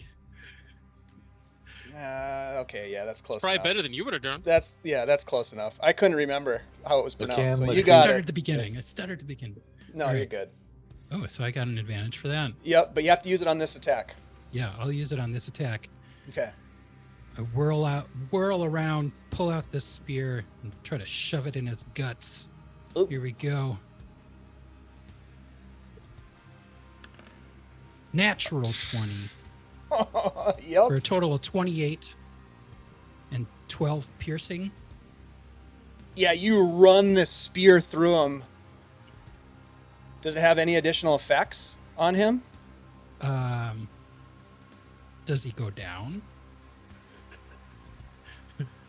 Maybe. Tell Tell me how you kill him with the spear as you run him through. Okay. As I run this spear through his chest, the spear starts emanating this swirling black smoke, and I gain 2d6 temporary hit points. Oh shit! Now these as I did you have drain the temporary rest hit of his points life before? from his body. Did you have temporary hit Um, points before? I did. Okay, so these roll your 2d6, and if you roll higher, these will replace. You'll take the higher of They replace, whether but they don't add. They don't add. Yep, they're not Okay. cumulative. I don't know, what was that? 8. Okay, so you can determine which one is higher. Yeah, so your first The attack, roll is you higher. run him through and drop him to the ground. Mm-hmm. There's a swarm of maggots to the south of you underneath Thera's spiritual weapon, and then there are a couple of these Matt Mercer cultists that are coming at you. All right, I will Sorry, Matt. take a swipe at these maggots with my I know extra you're watching, attack. Matt. He totally tunes in. This is how he you know. preps his Thursday game by watching us play. No. He's way too No, he busy. doesn't. We can dream though. Always. We're dreamers. 15 to hit the maggots. 15 will hit the maggots, indeed. All right, for 7 slashing. Yes, you cut through the maggots and they are killed. I gotta move this Nice. for a minute. There we go. Get out of here. Yep. All right. You've got a spear in one hand and your scimitar in the other hand. Is that what we're doing now? Okay. Yep. Sweet. All hit points are temporary. Confucius. I love that. Thanks. I And- roll, therefore I am. Good to see ya. I'm gonna move back, right there. Wait, actually, no. I'm gonna stay there because that would invoke a. That's all right. Attack. Let him take a swing. We'll see if he hits you. No, that's all right. I feel All like right. just staying right here. All right. Byron, your turn, pal. All right. First action I'm going to do. Bonus action, disengage. I'm going to move 30 feet. Okay. As soon as I have moved to this location, I'm going to, with the gut punch Molotov in my hand, I'm going to lob it at Not a Theo. maggots. At the Oh. maggots. Okay. What's the What is the radius on Yeah, the the gut punch area. Molotov? You don't know. Was my Roll confusion. an intelligence. Roll an intelligence check for you me. don't know? Just straight Okay. intelligence. It's an unproven. I would like to use an. I mean, these are very volatile devices. He did burn down someone's cart in Yeah, Tharizdun. you know, it's You know? it's wider than 0. That you know for a fact. Thank you, Eversalt, for the advantages for the party. It looks like you forgot to add one more for the DM, but that's okay. Don't worry about He it. doesn't get one. He'll be fine.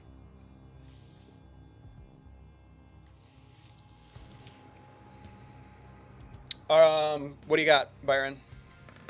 I got 19. 19. Nice. Yeah, For you the first you time. know that it could engulf, if not thrown properly, it could engulf yourself and others. So you better aim it well. All right, yeah, I'm aiming it right at the maggots. Okay. Give us a roll. Give us a roll. You don't have I proficiency. will so use just an a straight advantage on dex that roll. as well. Okay, Go for just it. a straight dex because you don't have proficiency in Molotovs. Oh, Scarpy gave you one, Dave. Hey, thanks, Kyle. I'm looking for my maggots. There we go. Appreciate you, Kyle. I'm gonna need them. If we're gonna get a TPK, I'm gonna need massive. That's gonna amounts. be a 6. Oh shit! Did you just roll a natural 1? Well, No, I rolled a 2 you rolled a with 2. he was advantage. using advantage. A You rolled one a and a 1 2. and a 2. but it was a Okay. 2 that I got. Well, we haven't decided that there's any sort of critical failures in an attack anyway, so you're okay there. So you do miss as the glass vial or bottle, I guess, shatters on the ground and kind of flames up. We'll say that it flames up right around this area here. And it momentarily will flame up, and it'll flame probably. There's not much to ignite there, so it's just the alcohol itself that's going to kind of burst into a ball of flame, and it will last for 1 round. All right. All one. Well, that's my bonus Hey. action and my action. Thanks for the cheering, you guys. Really appreciate you. Free all. action, I will pull an additional gut punch Molotov out. Okay. Give it. I mean, if at first you don't succeed, try again. I love it.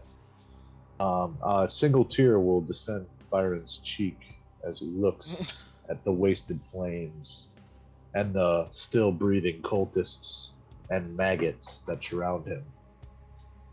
All right. Do you want to move at all?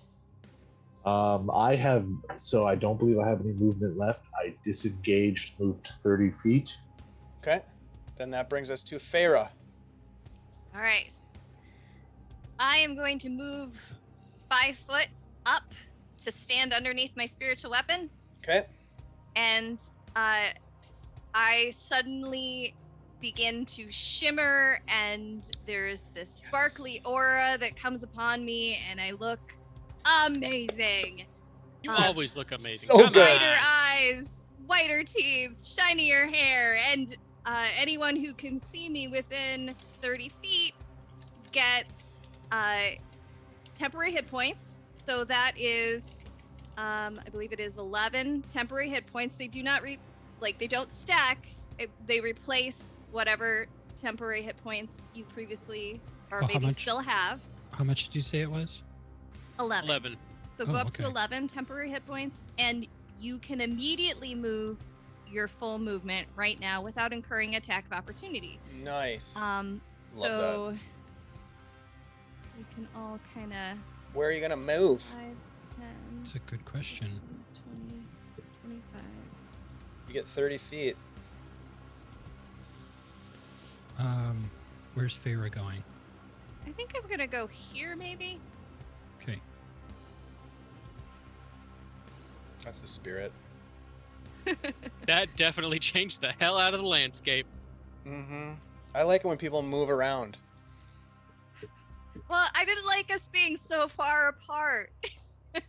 Oh, I appreciate that. I assure you. I'd rather die with friends. Yeah. All right. Anything else from Thera? Yeah, because that was just my bonus action. Okay. So let's see. For my action, I am gonna, you know what? I'm gonna shoot this weird swamp creature. That son of a bitch. That's right. I say, tell He's you what, undead. that is that some bitch. You that motherfucker. Mm-hmm. Also. Oh, Oh, that's not gonna do it though. Nope. No. Did not. I rolled a natural one. All right. And that was your spiritual weapon? No. That was Oh. that was the oath bow. Got it. So I the should've- spirit. I should have rolled with advantage, but you know. All right. So I you've didn't already say used your it. bonus action, right? Correct. Okay. So spiritual weapon stays put. That brings us to the lair actions. Now that you're closer to this portal, you guys, you can see, looking closer at the rift, that there are these enormous tentacles that are beginning to take corporeal form as they begin to breach the veil between planes, as they start to emanate out of the portal, coming just beginning to. You just start to see like these writhing tentacles as they come Guys, out. I'm behind this pillar. Is there anything going on over there? Tentacles! You can hear the that brings us to the cultists. Let's see. You've all left them, and they are going to all attempt to chase you down. Oops, that's not what I wanted to do. Hello. Oops, all kobolds. Get out of here. This guy. In October. This guy. Advertising now. That guy. This guy. This guy. This guy.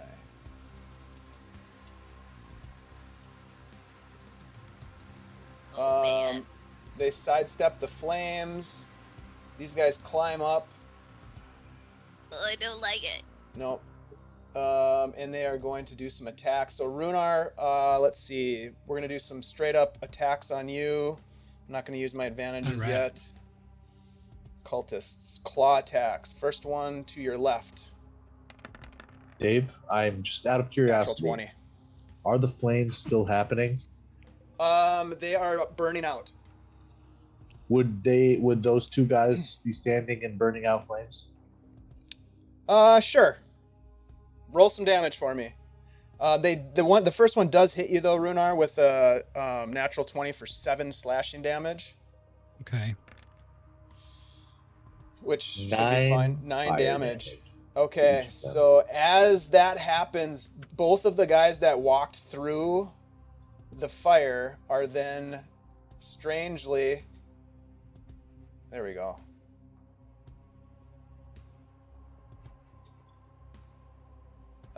There we go. Turned into maggots as their bodies fall apart. And one of them is going to attack you as a maggot. Get out of here. I know, it's gross. It's so gross. Let's see.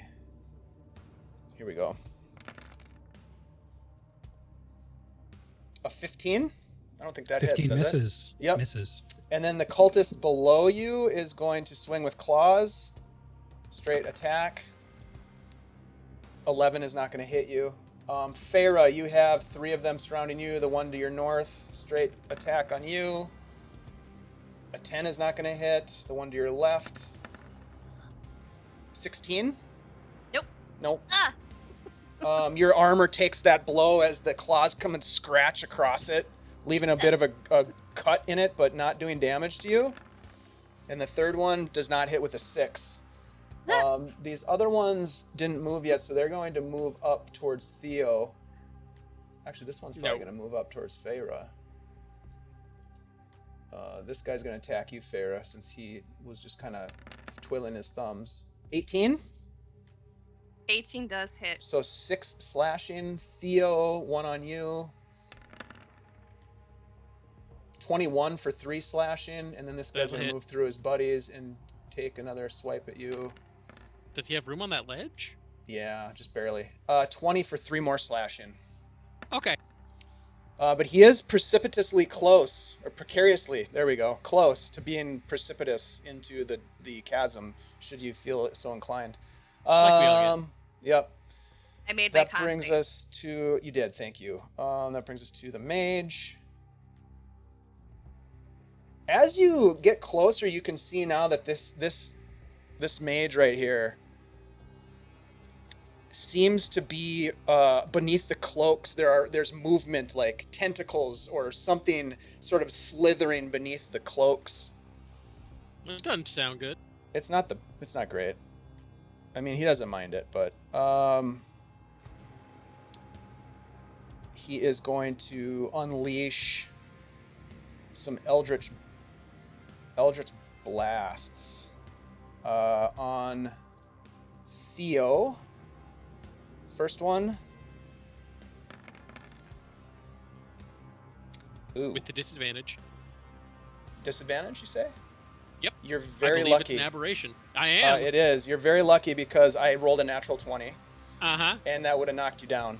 But instead I rolled a 13, so it doesn't hit. Woo! Oh my gosh. Frustrated, he fires again. With disadvantage again. 17 this time. It's I don't think. Oh, that does hit. So 21 That- force damage. And then he's going to fire off a blast at Byron. 25 for 18 force damage. Ouch. As you get blasted in the chest with this necrotic arcane energy. It's actually force damage that pushes you back a little bit, but you don't lose your footing. It hurts. And that is their turn. Theo, it's your turn. just to say it out loud, Theo looks like shit with his 11 hit points left. But Oh, boy. he didn't hear no bell. So he's going right back at this caster, the fake McKillingutty, and going at him with his packed weapon, rolling an advantage because yes, go dice. Do it. I assume a 26 hits. And that's on which guy? Sorry. The named character. Yes. 26 11 certainly slashing. hits. Okay. And one more time. Also with advantage. 26 to hit. Oh, yeah. 12 points of slashing. Tell me, Theo, as you stumble forward with Kalistani and you swing both times cutting into this guy, how do you kill him? Oh, just it's a snicker and a snack. Just the Always. last one just crushes through the clavicle and starts to bisect the torso, and he just stares at him and goes, "For the kingdom," and just kind of tosses the body sideways down into the rift. Where's the clavicle? It's a sparse. Just As you cut Nice. through him, because he's a big bad, and because I get to do this, as you cut through him and you watch the light sort of fade from his eyes, he looks up at you and says, "It's too late. The Shah kingdom has already infiltrated the lands to the north. Your kingdom will fall to even more decadence, as will the rest." And then he falls and drops.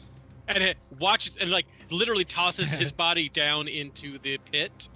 Just Nice. and as he watches him go, Theo just shrugs and goes, more work for me.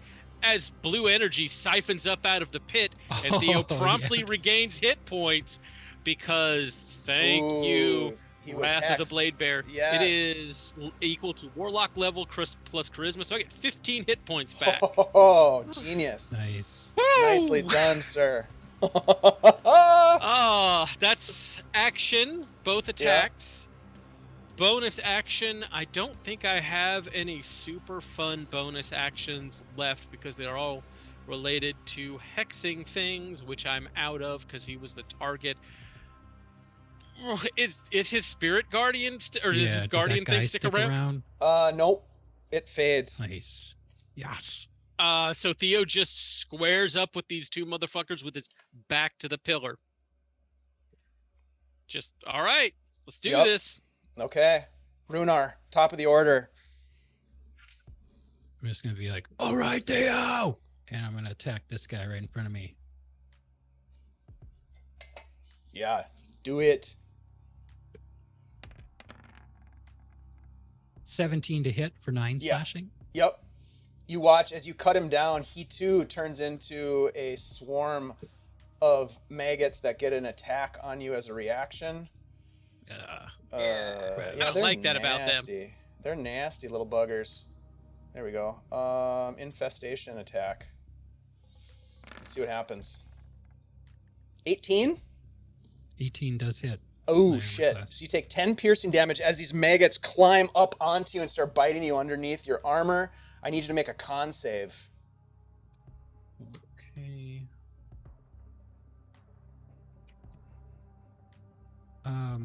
Oh, crap. I'm going That's to not burn good. an advantage for this Yeah, one. you should use an advantage on this. This is really nasty. I have something once you're done there. Or do I get advantage? No. I wouldn't get advantage from Feyre's thing, right? It's not unless It's it's, a not up magical anymore. ability. It's not a magical effect. Yeah. It is a creature effect. They're But just good to check in. gross. 28. Ooh, yeah, you're fine. You're fine. That could have been really nasty for you down the line. All right. I That's have your one first thing attack? Oh god. Good. Yeah, that was my first attack. Yep. Go ahead. Go ahead. There was something I technically could have done when I killed the guy that I would like to. However, for theatrics, will you let me do it at the beginning of my next turn, or do I need to interrupt to do it now? Because I don't know what it is, I'm going to say let's wait until the beginning of your next turn. How's that Okay. sound? All right. I'm And I'm going also to terrified. attack these worms in front of me. All with right. Spear. Yep. Spear versus maggots. Mm-hmm. Oh, I'm just going. There's a lot of maggots around you, dude. They're climbing know. on you. Not a fan. 26 to hit. Yep. Which one are you attacking? You're probably not attacking the ones that are on you. You're attacking the ones that are at your feet. So, yep, that's fine. These ones. Yep, they're you crush them. How much damage did you do? 6 piercing. Okay. They're still attacking you. They're still there. I'll do my These guys are extra attack nasty. against the same one. Yeah, please do.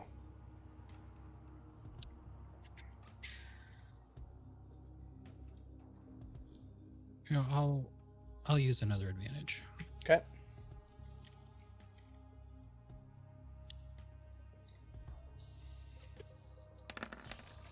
Natural 20 Oh, for how much damage? for a total of 15 slashing. Yeah, you cut through these things and somehow you're able to destroy them and kill them. They're gone. They're just laying like husks, like dried husks. Nice. And I'm just gonna move a little bit down this way. Okay.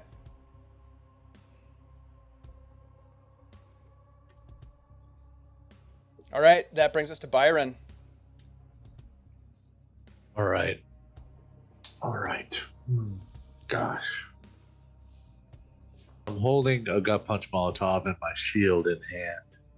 Yup.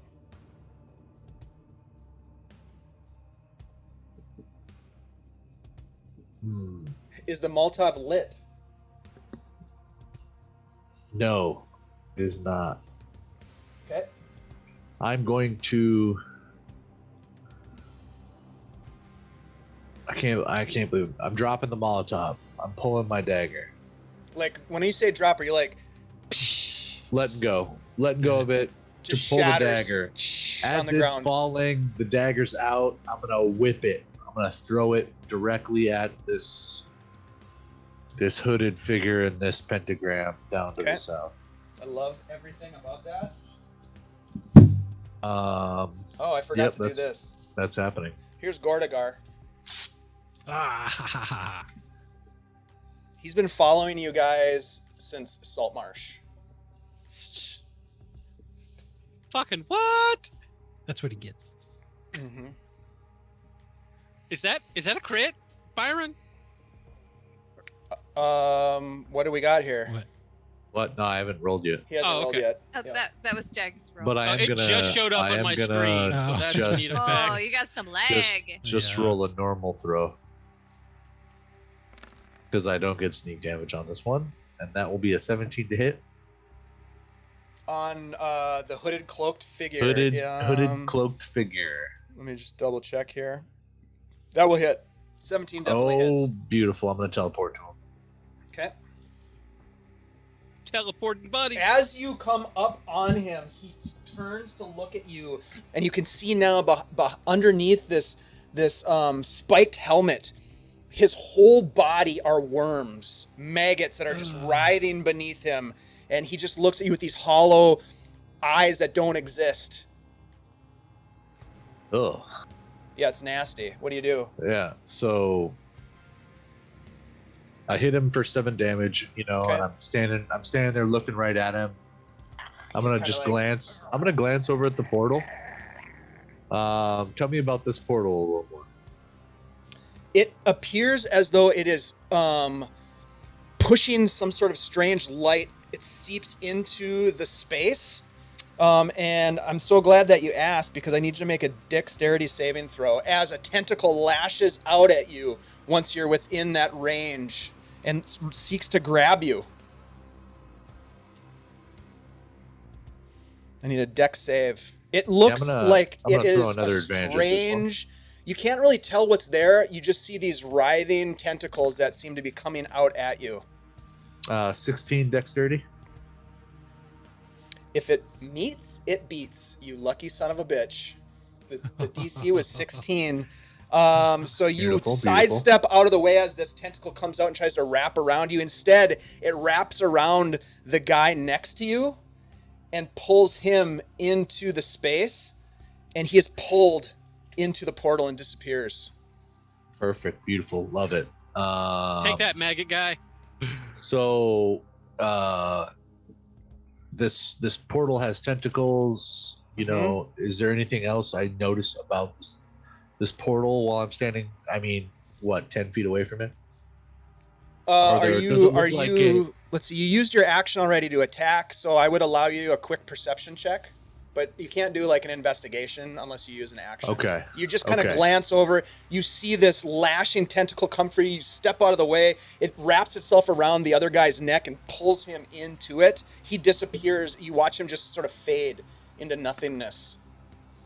All right. My perception's going to be an 18. It Do I looks notice like anything? the darkest abyss you've ever seen. As you look through it, beyond these tentacles, you just see like these masses of strange energy that seem to be moving about, colorful, but also terrifying. Okay. You're looking into the mind of madness. Very Not good. super good. Yeah. No, that's wonderful. This is exactly Anything what I'm else for supposed your to be. turn, Byron? I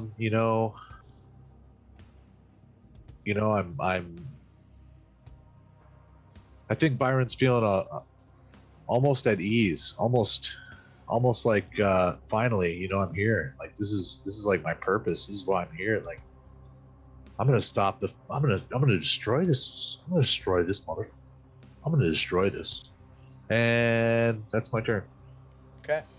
Thera, Okay. All right. you're So surrounded by first- Matt Mercers. Yeah, not a lot I It's can a do dream about on them, a certain right? level. Well, No. all right. So I'm gonna cast Cure Wounds on Theo at 3rd level. I think you have to touch me for that. Yep. Oh, do I? Yep, that's Yeah. a touch spell. You could use Healing Word if you have Healing Word. Healing word will do it. But it sucks. I know. Move over there and touch them. Give 'em a- You'll give get, 'em a pat on the 3 shoulder. opportunity attacks. I get. Oh, yeah, 3. They might opportunity miss. attacks. They might miss. They don't do a Oh, lot of man. damage, but Stop coaching. Let her All right, decide. you know what? First thing I'm gonna do, just in case this matters at all, please move my spiritual weapon 20 feet. here Okay. And it and can take an attack? this guy. All right. Nice. Now you're talking. And I'll attack with advantage because why not? Give it a swing. Let's see what happens. Oh yeah. Oh 25 yeah. to yeah. hit Oh yeah. for Oh 11 yeah. force damage. Yep. He immediately, as you would expect, transforms into a swarm of maggots and has an Oh, opportunity God. and has a reaction. At you. the reactions. Yeah, that sucks. Infestation attack. Just a straight roll here. 12 is not going to hit you. No. Okay. Ah! Yeah, it's gross. And Yeah.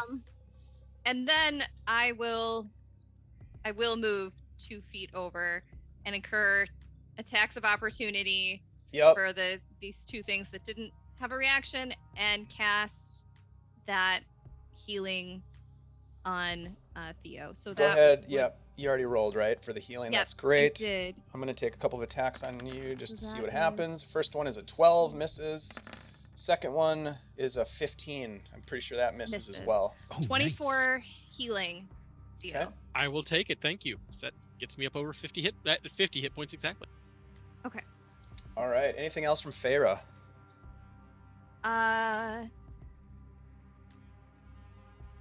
I'm gonna stay there. Okay. My friends.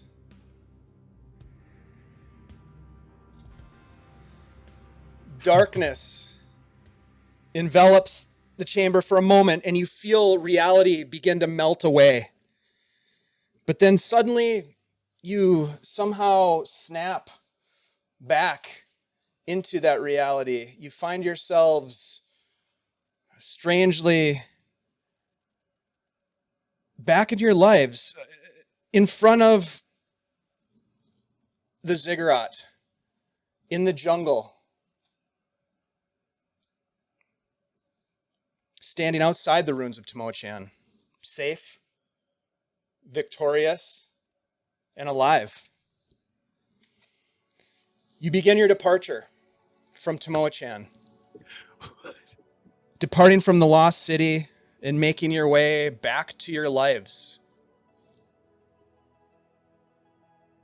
I'm going to ask each one of you to describe for me what you envision as your character's story over the next days, weeks, perhaps months, as you return to whatever it is beyond this quest that you have undoubtedly accomplished.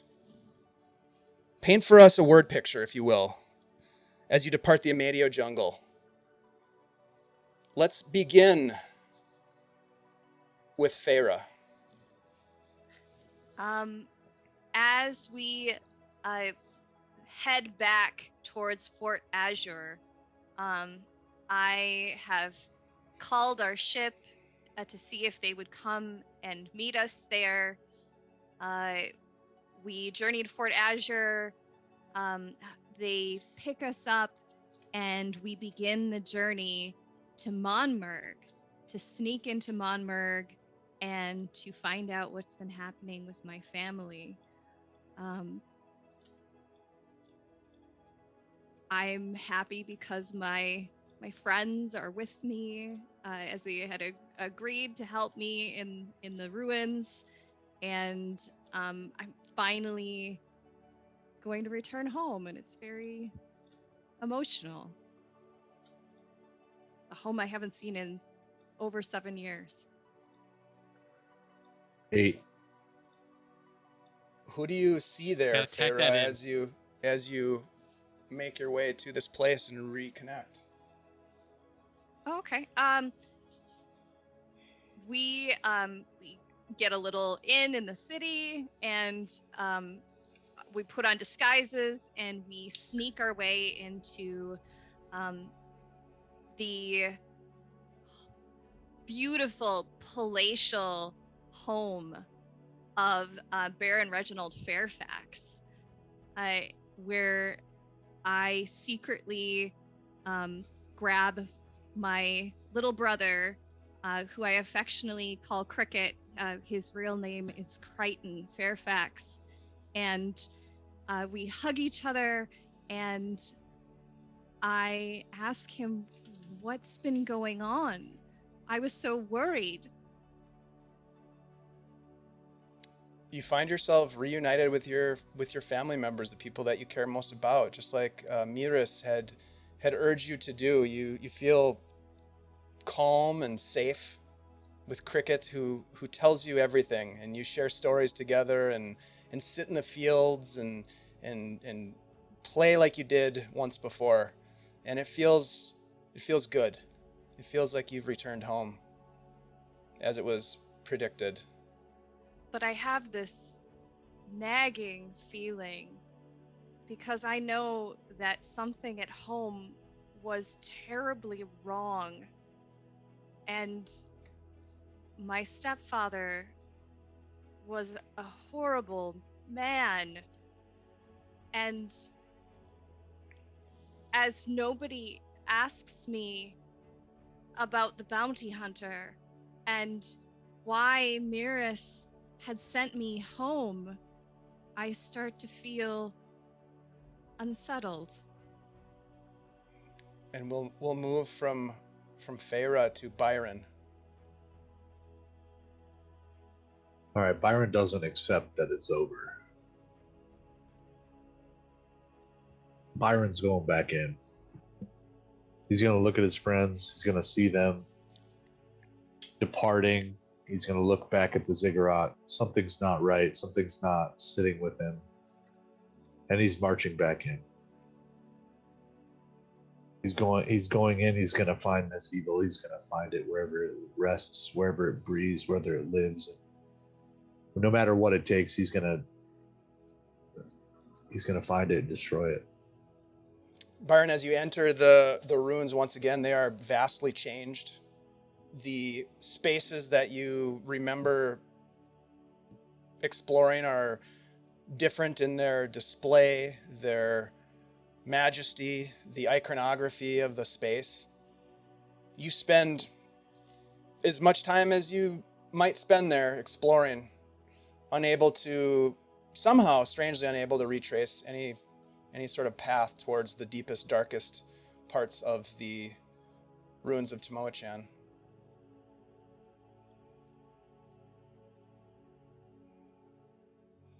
We'll move to Runar. Having successfully completed our mission, Runar will journey back to the coast. The whole time he'll just be looking forward to getting back on the Good Buddy. They summon the ship, and he really enjoys that first sail. The wind blowing in his hair, and the sun and the spray, sails flapping in the wind. And they decide to stop off at the island that they all rested at before going to Fort South Azure. And they'll spend a little time there recuperating from their battle. And then they'll head north to Monmerg to help out with Thera's family. Along the way, Runar starts plotting his return to Saltmarsh. Ooh, nice. And The studying crew up is on his battle maneuvers. hell yeah. Battle Maneuvering 101. Yep. The which I think is a book you found actually. Mhm. The crew is exuberant to see you and Thera, to have you back aboard, and the voyage is peaceful and serene and fulfilling, and you all feel very at ease. As we move over to Theo.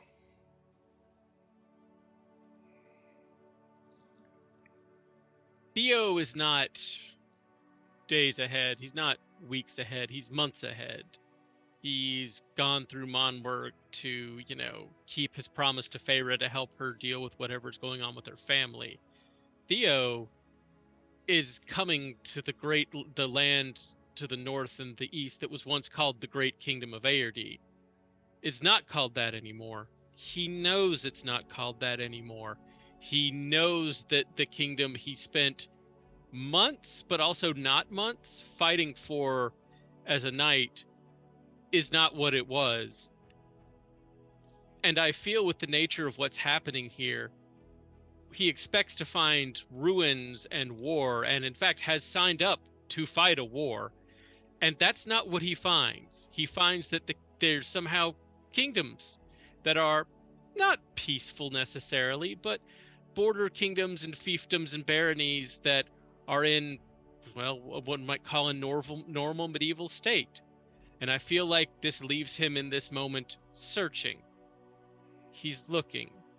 He knows this isn't what's supposed to be here, and more importantly, he knows that there's a fight he's supposed to be finding here. And he's not. And that bothers him.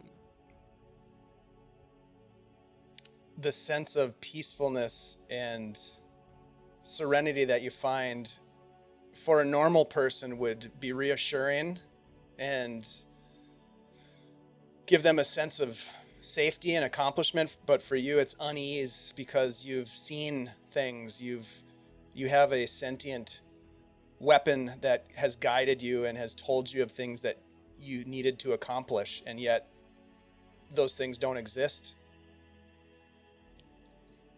My friends, your visions, each one of them very much focused on the things that you hold the most dear or value or seek, begin to crumble as your vision fades. Swirling winds of chaos materialize around you. One word pierces your brains. Tharizdun. As you regain consciousness,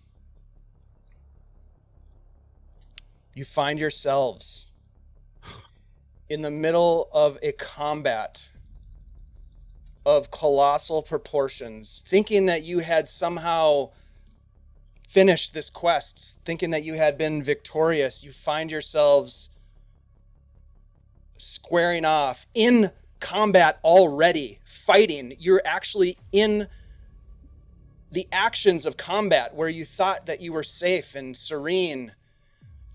But now you see what this is.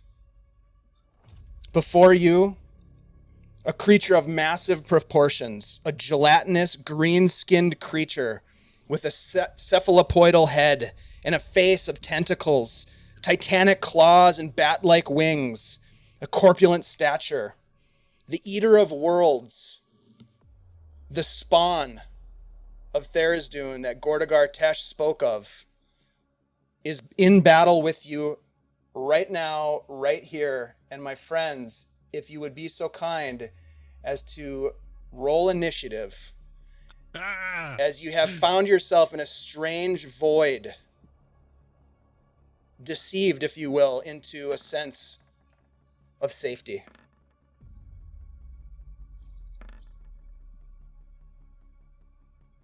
I actually have a 20. I tried to roll with initiative, but it only rolled the once. Damn. With advantage. Or sorry, Yes. with advantage, but it only Go ahead and roll once. twice and just take the best of whichever There one we you go. That want. 25 will do it. And I'm gonna use an advantage as well. Perry, you roll. So weird. 25. Oops. Yeah, Fairy, I noticed you said you rolled initiative with advantage earlier, Yeah. and it only rolled once as well. Oh, okay. Yeah, I I accidentally rolled with advantage and it only rolled once. That's all right. Okay. Maybe it's not something. So tell me, Farah, what's your initiative roll? 25. 25. Theo, what's your initiative roll? 14. All right. Runar, what's your initiative roll? 10. And Byron? 20. Okay. Farah, you're the first one to snap out of this reverie, this strange vision, and you look about, you see your friends are engaged in combat, their eyes sort of foggy, confused as they're being bombarded with tentacles and claw. But you come about and see this happening, shaking off the vision. What do you do? I shout out, "Wake up!" And is my spell still going? My concentration. It is not. Oh, great. All right then. I don't get any more of those. I am going to.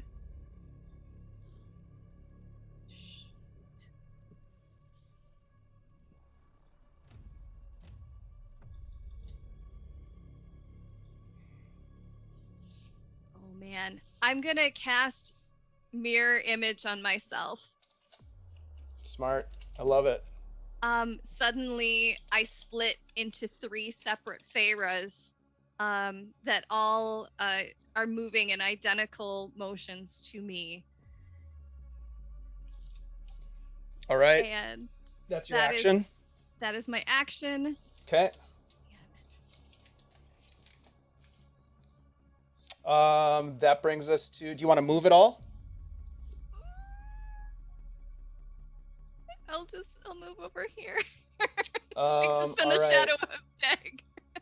It is going to take an attack of actually- opportunity at you.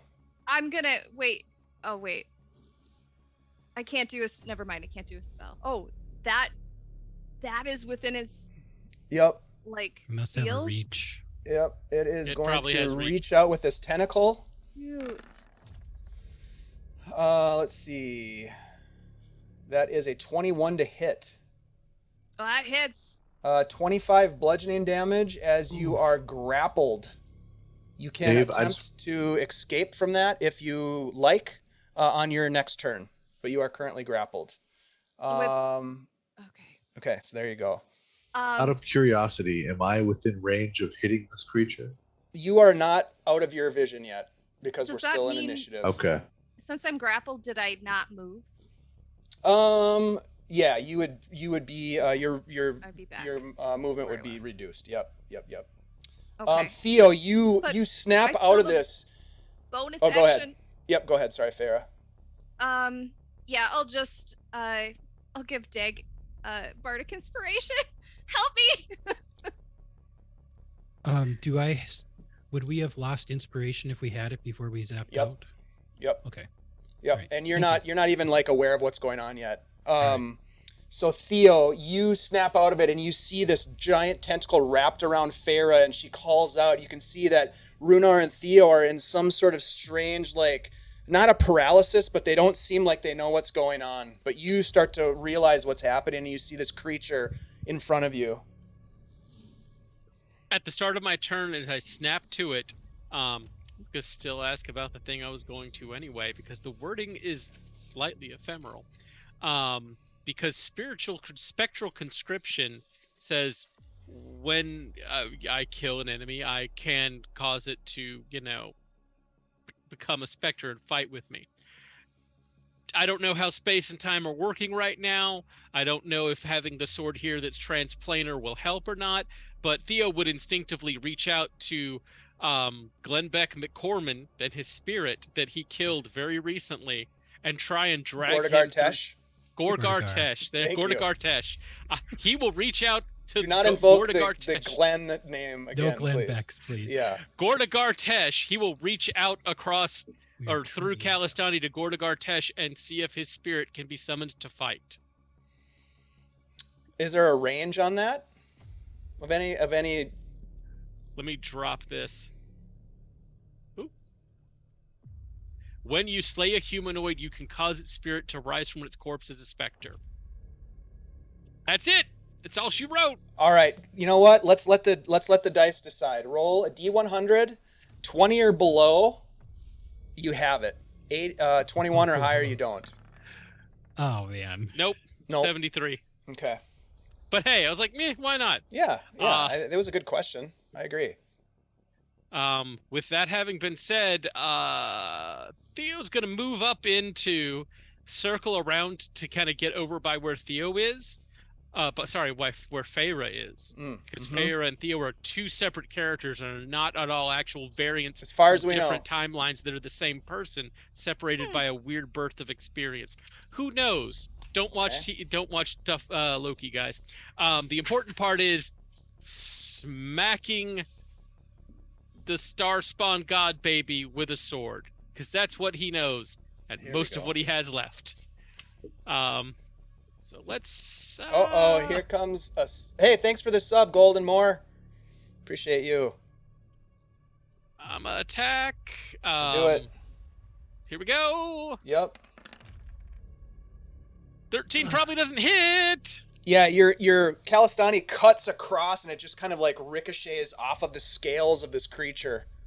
Try it again. No.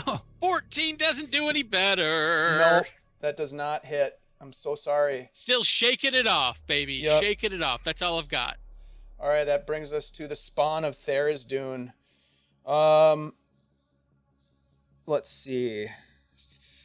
Thera and Theo, since you're the only two that have so far snapped out of this strange vision, please make a wisdom saving throw.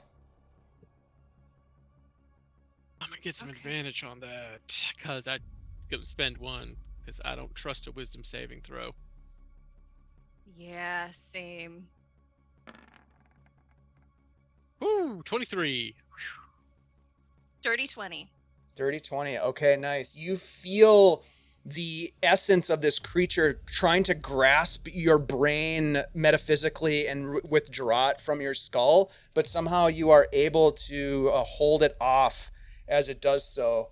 That My brings brain us likes to... staying in my skull. Yeah, keep your brain where it is. Runar, you like snap out of it and you see this massive creature in front of you coming out of the scene where you're on the ship sailing across the open sea, your hair blowing in the wind, your crew, there, and you look there, you snap to it, and there's this huge Cthulhu-like creature just looming over you. It has your friend Thera grappled.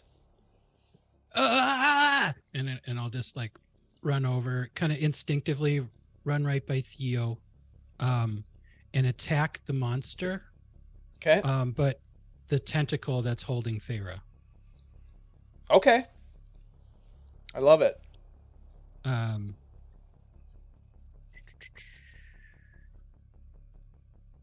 So I will let me think. Yeah, I'm gonna save that. All right. Here we go. Attack magic scimitar. 22 to hit. The 22 does make contact and cut through the hide of this creature. Okay, that's for 9 slashing. Let me just check one thing here.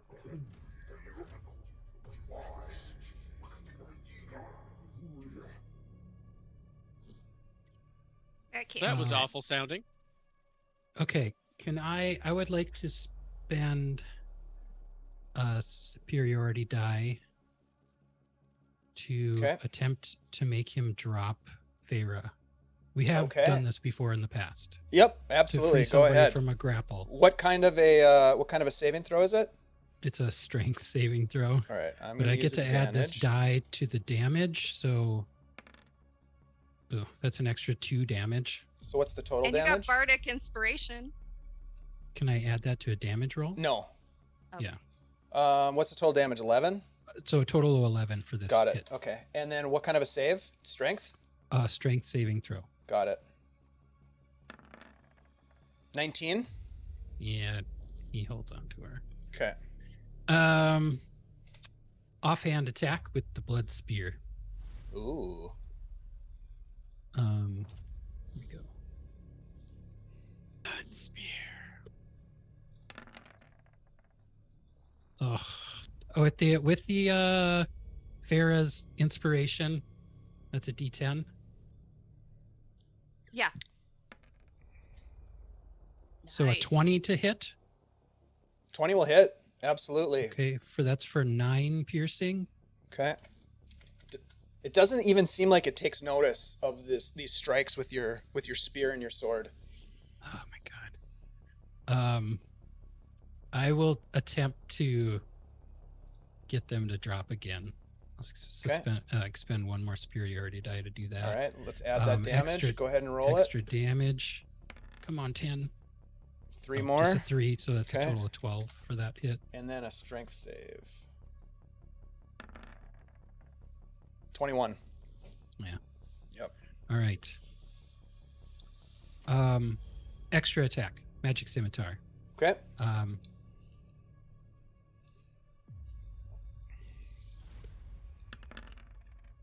Shite. Natural 1. That does not hit. God, it was on a bigger one and it The just dice have rolled gone to hell. over Yeah, it went. It doesn't like you. They've turned on us. along with us. Yeah. I'm so Let me sorry. get rid of this. Byron, Runar, unless you want to make any additional movement, Byron, it's your turn. No, I'm gonna stay right here. Okay. Byron, you Right. you All have right. this vision of like climbing through these webs and pulling back these artifacts and looking to try to find. You're like desperate to find the stairway that led back to the cavern where you had this battle, but you can't find it. And then suddenly you come to and you see this looming creature above you. Thank you, Armin. One more advantage for everybody. Thank you, sir. There you are. Thank you. What would you like to do, Byron? Very good.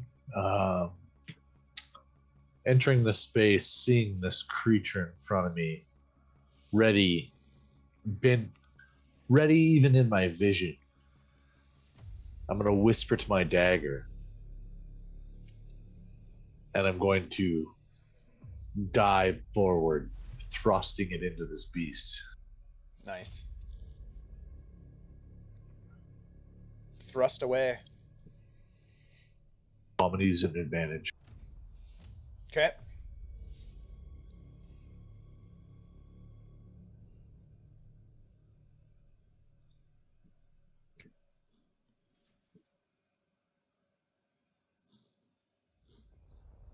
Give us a roll.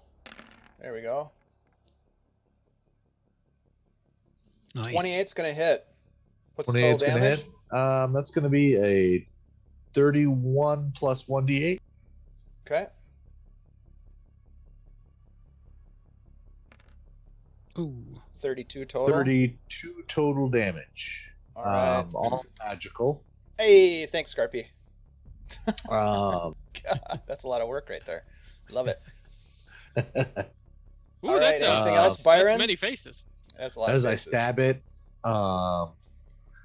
Chuck's gonna pop out from my shoulder and he's gonna pull on my beard a little bit, and then I'm gonna take a step back 10 feet. All right. He would normally take an attack of opportunity, but I know you've got some sort of swashbuckler bullshit that inhibits that actually- from happening. As soon as I take 10 feet back, I'm gonna actually step 10 feet forward again. Then he can something's attack you. calling me So forward. when you come back in, he can hit you. That's fine. No, I don't think that's true. All right. Oh, so that darn. brings us to Thera. Unless he has Okay. Polearm Master or whatever. Okay. He probably Um, does. This guy's got everything. I did That's cast what I worry about. mirror image on myself my last turn, right? You did. Okay. I probably should have used that to evade, but I didn't do that. So instead, I will now cast Freedom of Movement on myself. Okay. And Does that allow you to slip the grapple? yeah, Nice. take 5 Okay. feet of movement, and I will slip out of the hold of that beast. I will stay within the space. I think it's 2, so maybe here. I'm not sure if this is within the space or not. Yeah, you're okay. Okay. That won't elicit a attack of opportunity.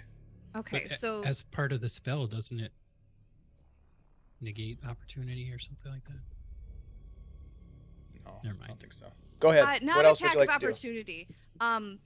And then I will draw my bow if I have not already. Okay. And that was my action though, so I only have a bonus action.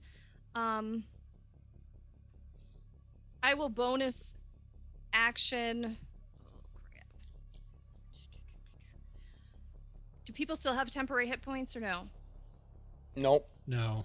All right, then I will become sparkly and magical, and I will use another one of my Mantle of Inspirations and Hey, give magic sparkles. everybody 11 hit points, temporary hit points.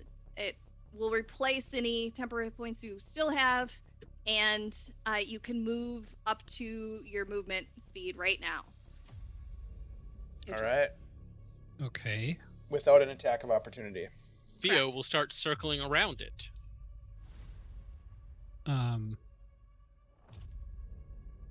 Runar's gonna move back. Let's see what. It'll get an attack of opportunity on you. You do. Okay. I thought we didn't. Oh, they don't you're get right. that as You're part of the right. thing. Yep. You're It does not right. get one. Ah, Yeah, then I'm yeah. gonna also move. I'll follow you over here. Very good.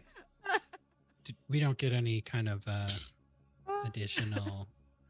You just actions got or hit bonus points and you actions. got a movement. I think you're good. Do we get anything Theo, else? it's your turn. I've got everything I greedy could there, ever ask Runar. for. Temporary hit points and also Always. movement. And also the Nice turn. ability to hit this Cthulhu-looking motherfucker with a sword. Because really, at the end of the day, that's all I ask for. And we give the people what they ask for. Do we get flanking on this thing? Like, it's just huge, so I thought I'd ask before assuming. I don't know. I don't think so.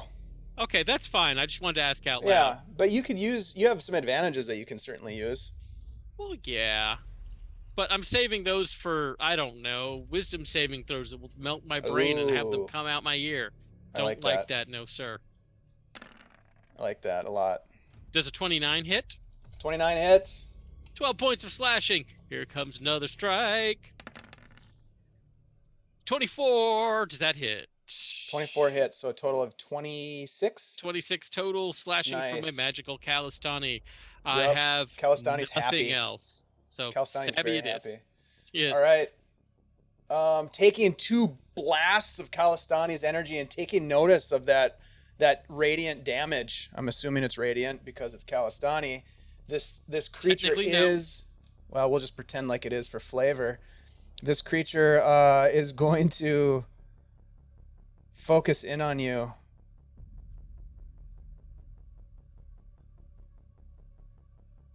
Please, first of all, make a intelligence saving throw. Yeah, advantage. Yes, using one of those. Yeah, please do. Which gives me a 13. Ooh. Oh. Okay, that's a failure. Figured. Yep, you are going to take some serious psychic damage, my friend. How much is it? 40-12 psychic damage as this creature pushes into your brain and probes every aspect of your personality, your history, everything about you. It learns in just a snap of a moment, and it's painful as it does. I reckon. Oh. 36 psychic damage. 12s. Okay. I've done the math.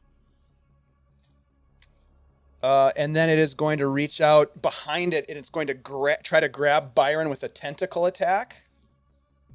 As after it hits Theo, can I, using my Sentinel? Yeah, as long as you haven't some- used your reaction already. No, I have not. Beautiful, wondrous, spectacular. Heck yeah. Seeing it hit Theo, is going to awaken a rage in Byron. He's going to double hand that.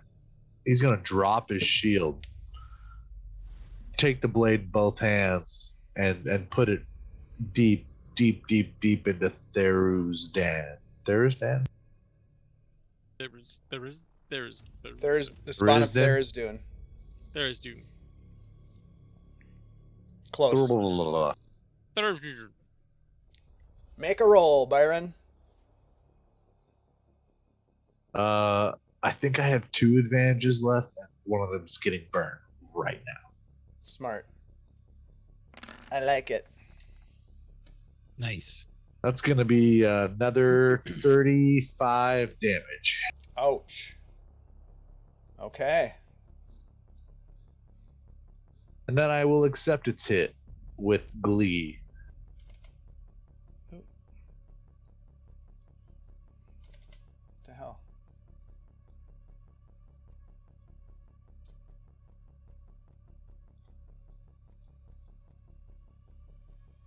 Weird.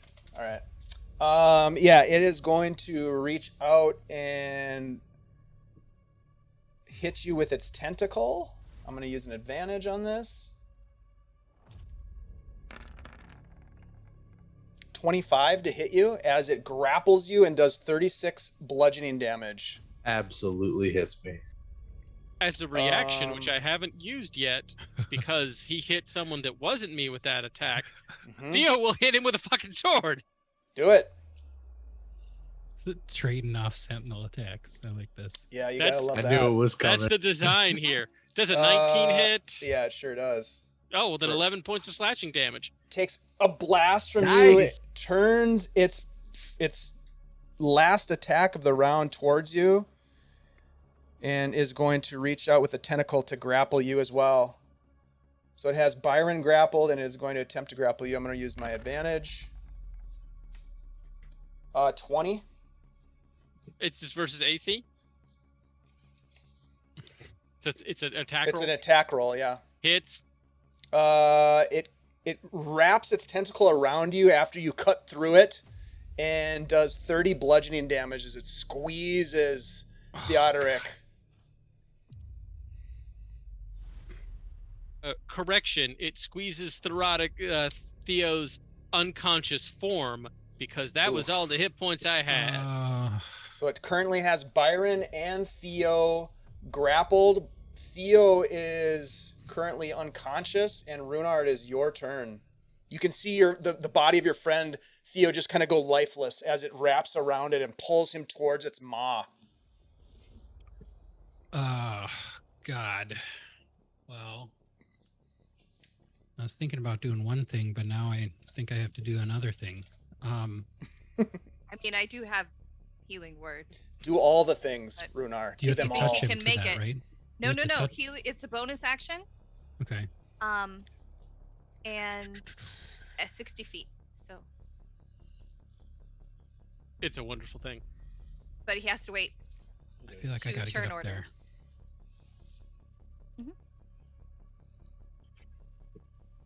All right.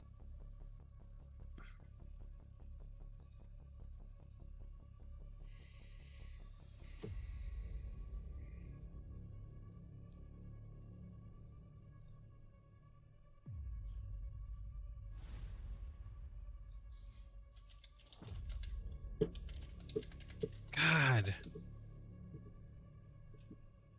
Do something, bro. You a fighter. Fight it. All right. Yeah, do some fighter shit. None of my fighter shit is working. You gotta fighter or more. I'm just gonna charge in one. That's the spirit. Make it as far as I can towards Theo, because I see him in trouble. Yeah. And I'm gonna start attacking this guy.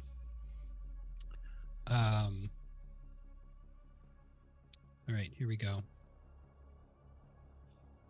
Now, conceivably, could I try to do the thing I was doing for Thera? Which is what? Trying to. Sure. Oh yeah, Am I target too the far away? tentacle. Yeah, am I too far away to target that tentacle? I don't know. I will give you a chance to do it. It's not going to be a very likely chance, but you can try. All right. It'll just be a higher DC. 16 to hit? Nope. You miss. Um. Come on, Runar! All right, I'm gonna burn at advantage. There you go. Come on. I only have one advantage left, so you guys got this. Come on, guys. Come on! All right, second attack with the blood spear. Kick it in the tentacles. 20 to hit for 8 piercing. Yes, that will hit. It And then growls as you cut into it this time. I'm gonna attempt to make that a disarming attack. An extra 4 damage, so that's just a total of 11 on that. Total of 11. Or okay. sorry, 12. 12. Okay. Yeah. And then what is the disarm? That's dropping one item. Okay, you want it to drop Theo is what you're trying to do. Yeah. Okay. Strength save. Just a straight roll. I only have one advantage left, so I'm going to hold on to it. 14. He fails. Theo drops to the ground as you slice through the creature's abdomen. This green ichor starts to flow onto the rocks around your feet. It's sticky as you try to move your feet, but Theo drops to the ground. No longer grappled. All right. I'm just going to yell, "I got you now, you son of a bitch!" And I'm going to keep chopping. Okay. Magic Scimitar. Oh, Natural natural 20. 20. There you All go. That's what we call fighter shit right there. Okay. And then, let's see. Sword, spear, sword. So that was a total of 14, Dave. Okay. Slashing. Okay. And I'm going to use my action surge now. Nice. So that's another Fighter 3 attacks. shit. Let's go. I'm going to burn one more advantage on this one.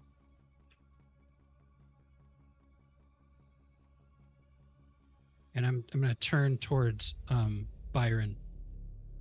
I actually no, I used all my movement already. Can I try to free Byron with this one?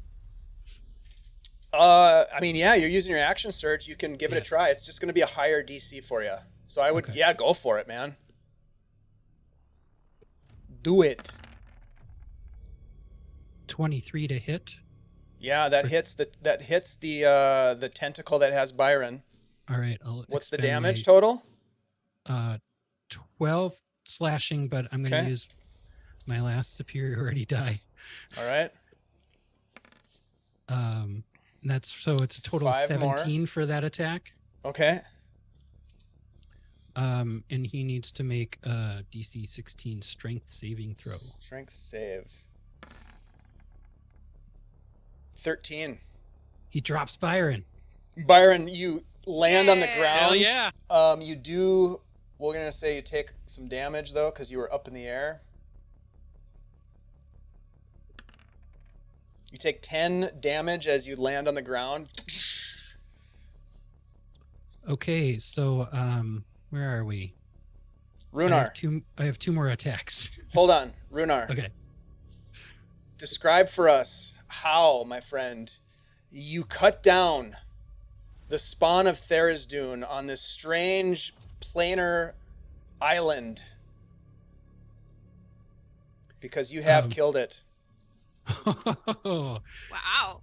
I wheel around and with Dralian's magical scimitar, I just make this sprinting lunge, slicing a big 6, 7, 8 foot gouge along the side of its body as I'm running towards Byron, trying to free him. You cut through it, Runar, with your last attack, and you slice it open, and it just, the interior of this alien creature, organs that don't make any sense to you, spill out onto the ground around you, threatening to overwhelm your friend Theo, who's passed out on the ground as they flood over him. Byron falling to the ground as you cut through and release him from the tentacle's grasp as he kind of stands up. This thing goes motionless on the ground. With the last blow, this fatal blow, you can see in the distance now that there is a portal over here. Let me go back to the map screen so folks can see. Right here, there's a portal, right? It glows with energy as if it's ready to explode. You have only moments. What do? You, Thera, and Byron, in these last moments on this plane? Bonus action, I cast Healing Word on Theo to revive him. Bleh. And then I'm just gonna, get to the portal. Run to the portal. Across the bridge now. Theo comes to, looks around and goes, "Fuck again!" and literally just springs to his feet, like he screeches in pain, but still moves with speed and just darts towards that portal, clambering over organs and body parts. Yeah, this thing is just a huge mass of green gelatinous flesh right now, and you take a look at it, and it's a nightmare. But you run for the portal.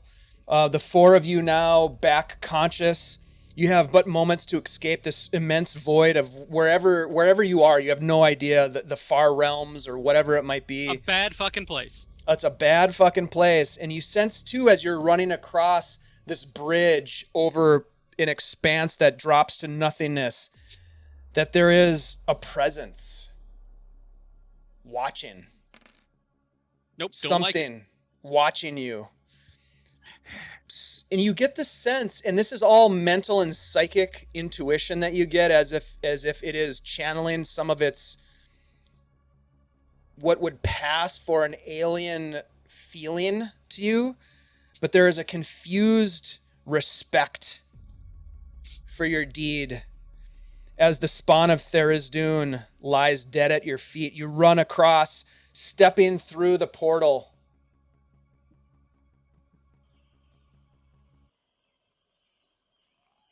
You find yourselves returned to the ritual chamber. The unfortunate Blackthorne or Black Brotherhood or Scarlet Brotherhood monks who somehow survived the initial attack now walk as if zombies, their eyes burned from their heads, moaning and shambling in eternal pain. But you easily sidestep them as they have no sense of your presence. You find a set of stairs on the north. You follow them, retracing your path into the upper chambers of Tomoa-chan. Eventually you emerge from a stone passage near the base of the ziggurat, a separate entrance. Hold on. You step out. The ground is soaked as if a heavy rain had fallen, and distant thunder confirms it.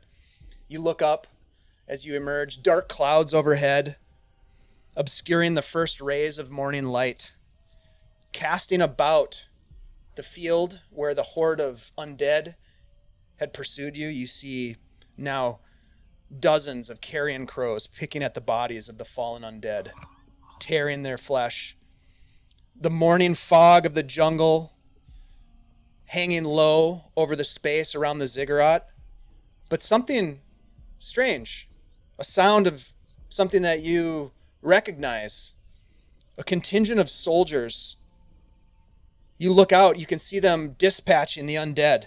Whatever evil remains, they are plunging spear, sword, axe through their skulls, through their hearts to put them down. Their voices, now audible, carry the familiar accents of Kioish origins.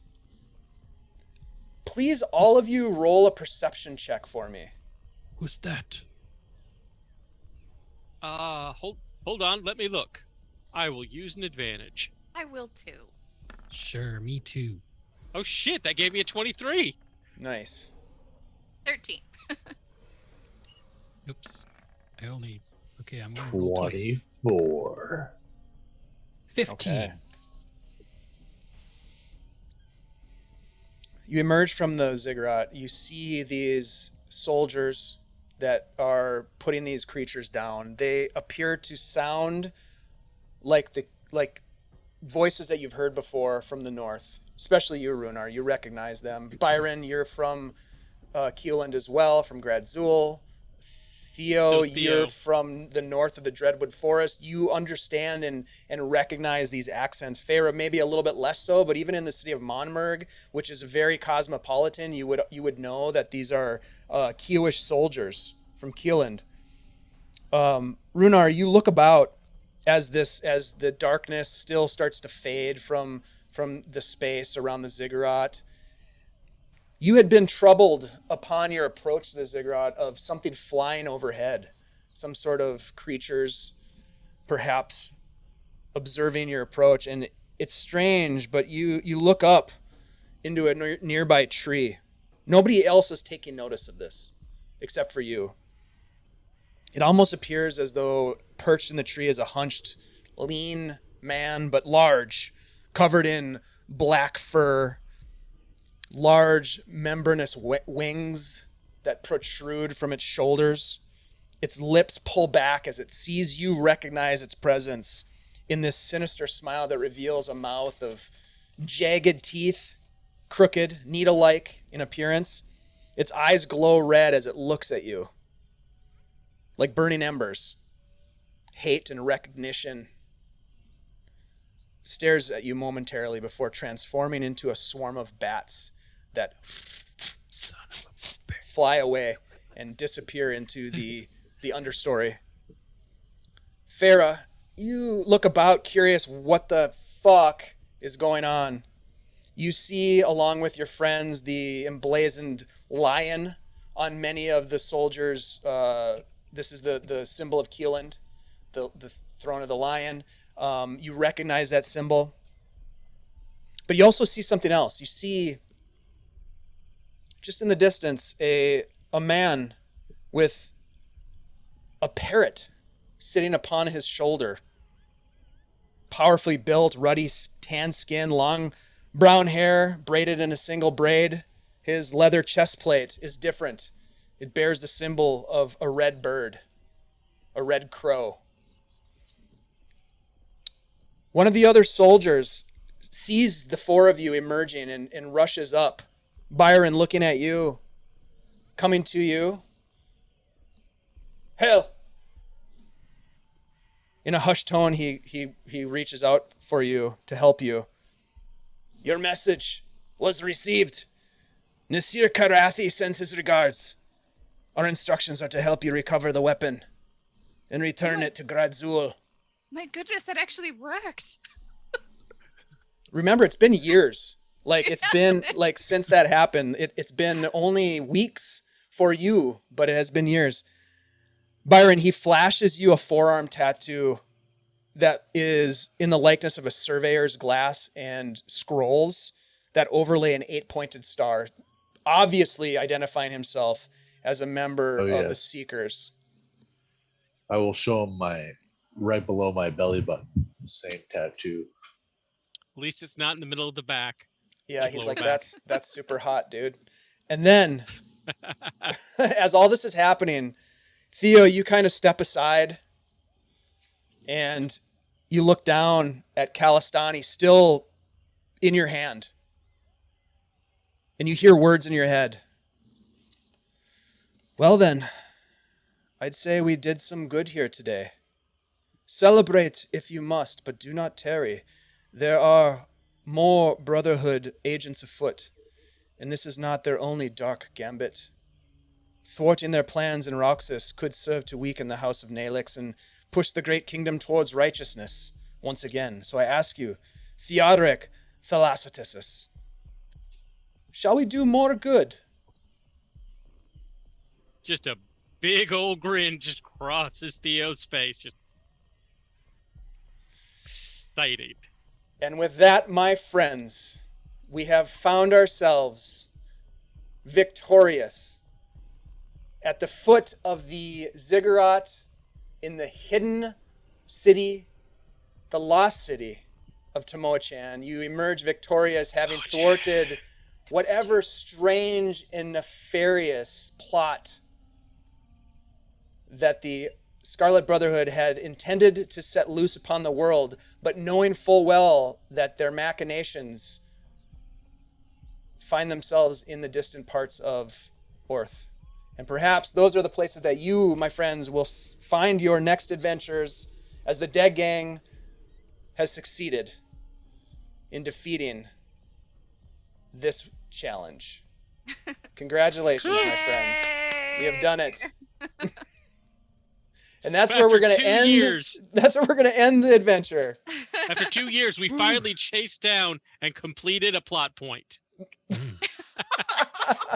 To be fair, you guys have done some really good, some good plot point completion. But that, my friends, you followed up on the Dralian thread, which I didn't know that you guys were going to do that and that was going to be important to you, but it was. And you found the maps and you found your way to the lost city of Tomoe-chan, and you have, my friends, thwarted these fucking assholes. I'm so proud of you guys. Yeah, so proud of you guys. It was very close. Nicely done. Nobody likes Starspawn. They're awful. Good game. Yeah, they're nastier than hell. So, oh my gosh, let's go around the table really quick. I don't know. Say whatever you want to say. We just finished this 2.5-year campaign. Tell us. We already kind of know what your characters are going to seek out a little bit, because I did ask you to prepare that little bit of post-adventure, although I inserted it a little bit earlier in the night than I hoped that you would anticipate. So hopefully that caught you a little bit off guard. Yeah, let's go around the table. Tell us a little bit about yourself. Anything else you have going on? Anything you want to promote, or just get after it. Andy, why don't we kick it off with you, sir? Well, I don't have a lot to say. I'd just like to thank Dave again for producing this show and running this game, because it's been amazing and it's a lot of work, and we really appreciate it because it's been so much fun. And I'm really stoked that Runar didn't die. As much as I tried to kill you guys. My shoulders. He actually did pretty well in that fight. Stay tuned for our next adventure that's going to be coming out sooner than in the next few weeks. Yeah. Well, I mean, we're gonna jump into a session 0 kind of thing next week. And then we're gonna do some character development and some world building. And then I think on the 20th of September is when we officially launch our next story arc. Which is going to take place in the same world and along the same general timeline. So, different part of the world though. Yep, different part of the world, different characters. Wait. Are we doing a question and answer for this campaign? I think that's next week. And then we're doing the session 0 after that? Yep. Okay. We're going to do a little chit chat next week. 100%. Yeah. Thanks for reminding me about that. Ashley, jump in. Tell us, I don't know, say whatever you want to say. Do it. Hey everybody, I'm Ashley. I'm Minnesota Muse 99 on Twitter, and I am so grateful to have been part of this, and I love playing D&D online with you guys. So I'm glad that you do. Over. Well, so that's the thing, is like this story arc is over, but these characters still live. Like you guys succeeded, so there are going to be opportunities to come back. Because each one of you has things that you want to do. Plot threads. Yeah, we can explore that. So don't fret. We will come back. Thanks for being here, Ashley. Kirk. There are no words.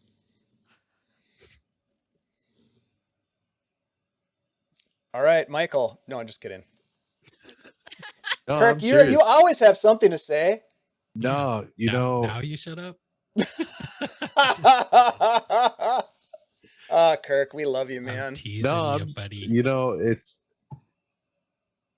it's a bittersweet. Yes. It's all It's choked up. bittersweet. Yeah, it's a lot right now for me. Hey, no problem, man. I'm just so glad. I mean, Kirk, I remember reaching out to you and being like, "Hey, like let's play some D&D," and we had played a couple times before. The thing is, like, we played in these games that sort of like had a couple sessions, and then they would sort of Ended. fall apart. They would just like fall Yeah. apart. So it's like, well, They let's do never our own continued. thing. Yep, and that's what we did, dude. 2.5 years. Mhm. Yeah, yeah, It's crazy. Yeah. At the beginning of the pandemic, pretty much, right? Yeah. yeah, yeah, it's I'm glad Yeah. you've been here, man. yeah. Wow, it really hits me in the feels. I'm not gonna lie. That's Stupid awesome. feelings. awesome. Michael, Nobody likes those. I'm gonna put your socials in here, Mike. Michael, tell us what's up. Oh shit. All sorts of shit is up. Hi, my name's Michael.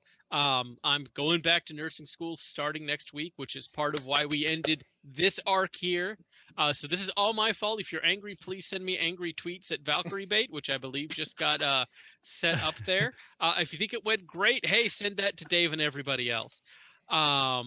That doesn't mean I'm entirely disappearing. It just means I'm not going to be in any of the regular games right now. I will say up front, I love doing a motherfucking cameo. So I will Oh, hell yeah. drop in when things are interesting and when I can. Well, as this campaign took about 2.5 years, I figured another 2.5 years once I'm out of school, I'll be ready to help with another game. Hell yeah. In the meantime, all of you are wonderful, beautiful, exceptionally great people. Kirk, I wanted to throttle Byron as much as I wanted to hug him in equal measure, which I believe means you are very successful in what you fucking did. Fuck you. Andy, I know this is one of your first times out the gate, and it was wonderful seeing you kind of grow and get your feet under you, and then having played with a couple other games on you, like off and on as well, seeing you take that and run with that. And I love what you and Runar turned into. Thera, I mean, she's all right. I'm kidding. One, you're great. Of course you're great. Everyone knows you're great, Ashley. Two, I love that you somehow turned out to be like legitimately, part of Theo's background is, and he's got 12 fucking siblings, most of which are half elves. And it's like, and then there's this half elf that comes along that kind of looks like that. It's like, apparently Theo had a 14th sibling who's kind of nega Theo, and that was fucking magical. Really kind of helped drive some character development for where I went there towards the end and his role in the group, because Feyre kind of stepped in and did a bunch of the stuff he'd been pinch hitting for, and he was like, oh, I don't have to do this anymore. What do I do now? And the answer was murder things. Yeah. And I mean, fuck, Dave. Producing is a job. It is a full-time job for any set of streams, and you did that while running a game, while learning how to do anything. Yep. This was That's all on the job learning. fucking monster of Yeah. you. Yep. That's you Well, are we had a some better hiccups man along for the me. way, but we certainly learned how to do it. So So yeah. thank you so much for putting in all that work. Thank you so much for running everything. Thank you for all the wonderful voices and the good drinks. And Oh yes. giving Do me a have good place I want to drinks. retire. It's Cyber at Isle. That sounds lovely. I think I'm gonna retire there. You're not going to want to Yes, retire I in read. Saltmarsh. I can tell you that much. The beach. Yeah, fuck that town. Saltmarsh is fucked. If you guys ever run Ghosts of Saltmarsh, Spoilers. leave it in better condition than we did. Yeah, you break it, All you I gotta buy it. say. Yeah. Well, you guys are amazing, and I don't even know if I have the words to express it, but it's been just an amazing 2.5 years. Being able to take a game this far, I never thought that would happen when we started this thing. It was a one shot in March of 2020. And it was just too much fun to stop, and I still don't want to stop. And so that's why I'm really excited that we'll be able to play more games. We're expanding the games that we play at Guild Superior. We're bringing more people in to play with us. And so there's a lot of opportunity if folks are interested in getting involved with that. Join our Discord. But Kirk, you always brought the unknown. Like, I never knew what you were going to do. And that was always a challenge for me to try to predict, or just sometimes just say, well, whatever Kirk does is what's going to happen, and that'll be great. And so it was fun. I really appreciated that. I loved some of my highlights for Byron were the Andame Lucy bit where you had sort of like given back the what's it called? The Bag of fuzzy tricks. ball, the bag of tricks. Yeah, you had Bag sort of of freed tricks, those yeah. animals. Like, I thought that was a really special moment for Byron and for you. Andy, I loved the fact that this was like your first campaign, but you were like the leader. You were the captain, and you did it Yeah. really well because you didn't like dominate over people, but you were like a fair and just and pretty responsible for the most part captain. Very And you did fiscally responsible. fiscally responsible. I was just about to say that you Nope. kept good. I kept the budget. Yeah, the balance sheet was always up to date, and I really appreciate that. And Michael, when I first met you, like right away, I was like, when I hadn't met you, I was like, okay, who's this guy? And then when we had that conversation before the first episode, when you jumped in, I was like, oh my God, this guy's got such a knowledge of the world and the rules, and just can talk and talk and talk and make things sound cool.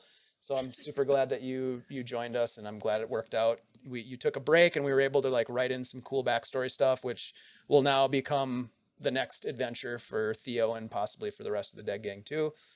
And Ashley, like, you just brought a new energy to the game when we needed a little spice, and like your ability to really get into character. It was fun, and some of my favorite moments were like the moments between you and Tarn. Like, those for me, like, I remember there were a couple where I was getting emotional because I was just kind of thinking back to like relationships. Like, those are tough things, and you had to make some tough decisions, or Thera had to make some tough decisions.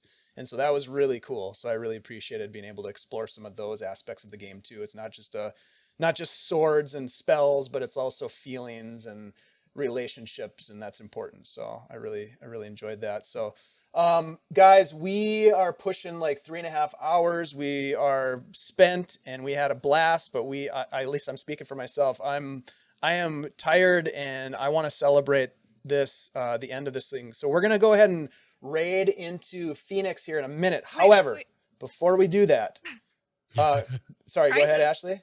Oh I yeah. was gonna Yeah. say No, prizes. Yeah, I many was gonna say, prizes. we have a bunch exactly. of things to give Before away. we Yeah, we do got, that, like, 30 prizes. yeah. I remember. It's on my list. I've got it right here written down. That's a party. Before we Not great at math. raid, and I hope you guys will all stick around, we're gonna go ahead and do a giveaway here. The first giveaway, so exclamation mark drawing to get in on this action, is going to be a t-shirt for Old Goat Beard Company. So we gave one away. Scarpy, I think you won that. And so we're going to give away the second one here in just a minute. Exclamation mark drawing. I just want to say, guys, let's go over here. Old Goat Beard Company has been awesome. Andy and his wife make these products in their home. This is handcrafted, small batch beard oil, beard balm. It's really good stuff. So I highly recommend, if you have the opportunity, to check out their website. Even if you don't win, if you've got a beard or you know somebody with a beard, this is the stuff for you. Thank you to Andy for so much support. So let's go ahead and give away Old Goat Beard Company t-shirt. Ashley, if you All wouldn't right, mind. guys. Here's the countdown. 5, 4, 3, 2, 1, and go. Death okay. okay. Greyhawk. Brett, you just shaved your beard. For crying out loud, you're gonna have to grow it back. Congratulations on getting in on the giveaway. I appreciate you. Just got a chance to play with Brett in Tithalanos' game, which is coming up again next Monday. So you guys, our friend Tyler is running his very first adventure as a dungeon master. So we started it last Monday. We'll be back next Monday. So come and check it out. All right. So I've got an image here from CZRPG. We're actually giving away. We're giving away a ton of stuff from them. We're giving away 6 different modules: the Troubled Vale, Rockfort, Cloud Caves, the Scarred Jungle, Wyvern Island, and Aqua Cadent. So get in on the action! Wow. Exclamation mark drawing. Yeah, 6 different adventures. We're going to go ahead and draw that right now. 5, 4, 3, 2, and 1. Techie Woman's Ghost. Bless Congratulations. Well Bless you. deserved, my friend. Well deserved, Techie Woman. We appreciate you so much. You are an awesome addition to this community. Folks, if you want to get involved with anything that we've going on, I encourage you to join our Discord. It's an absolutely awesome group of people, and we're doing a lot of fun things. Let's see. What do we have coming up? Ashley, help me out here. We've got a bunch of stuff coming up. Yeah. Okay. So we have our Monday Madness with rotating DMs. And so this coming week is Tithalanos. But after that, it's we're reviving our Yep. Castle of Mirrors campaign that is being brought back by viewer demand as we were annihilated by a Terrask. Yep. As you and are. So we're Yep. Scooby-Doo As most ending people are, back yeah. and to get more into that campaign. And so we'll do that for a couple of weeks. And then in October, we'll do Oops All Kobolds, which I will run. It'll be my first time running on a stream Hell yeah. as a So DM. excited. And we've got a couple of other campaigns that I'm very excited about. Let's see. We have... I've got to find it. We have a couple of things that are being run by another DM. Dave, what's the theme song? And we've Yep. got So the Bleak season is going to be running a couple of games on our channel. So we've got a Sunday night Blade Runner game. We're going to be using the Free League system for that. So that's coming up in September.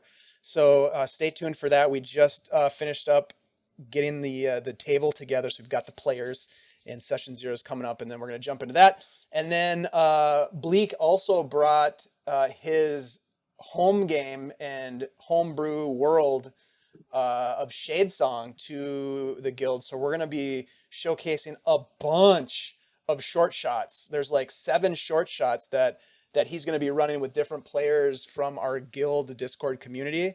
That's why I say if you want to get in on some of that action, you should join the Discord.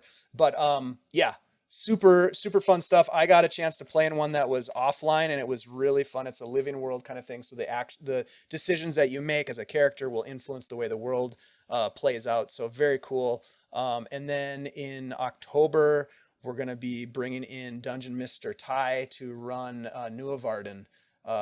It's kind of a short shot. It's going to be like a 2-month run on Wednesday nights. So our Beyond Saltmarsh game has wrapped up, but we will be starting our Heroes of Greyhawk on Tuesday nights.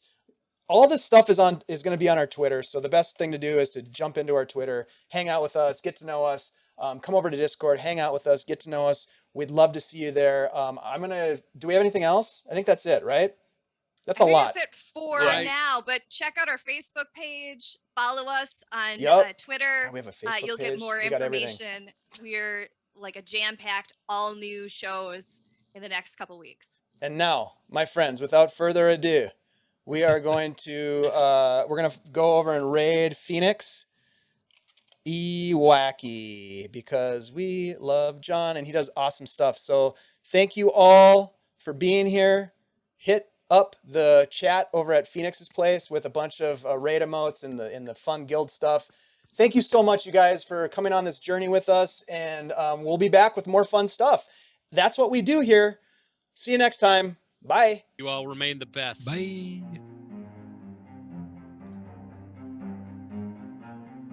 And we're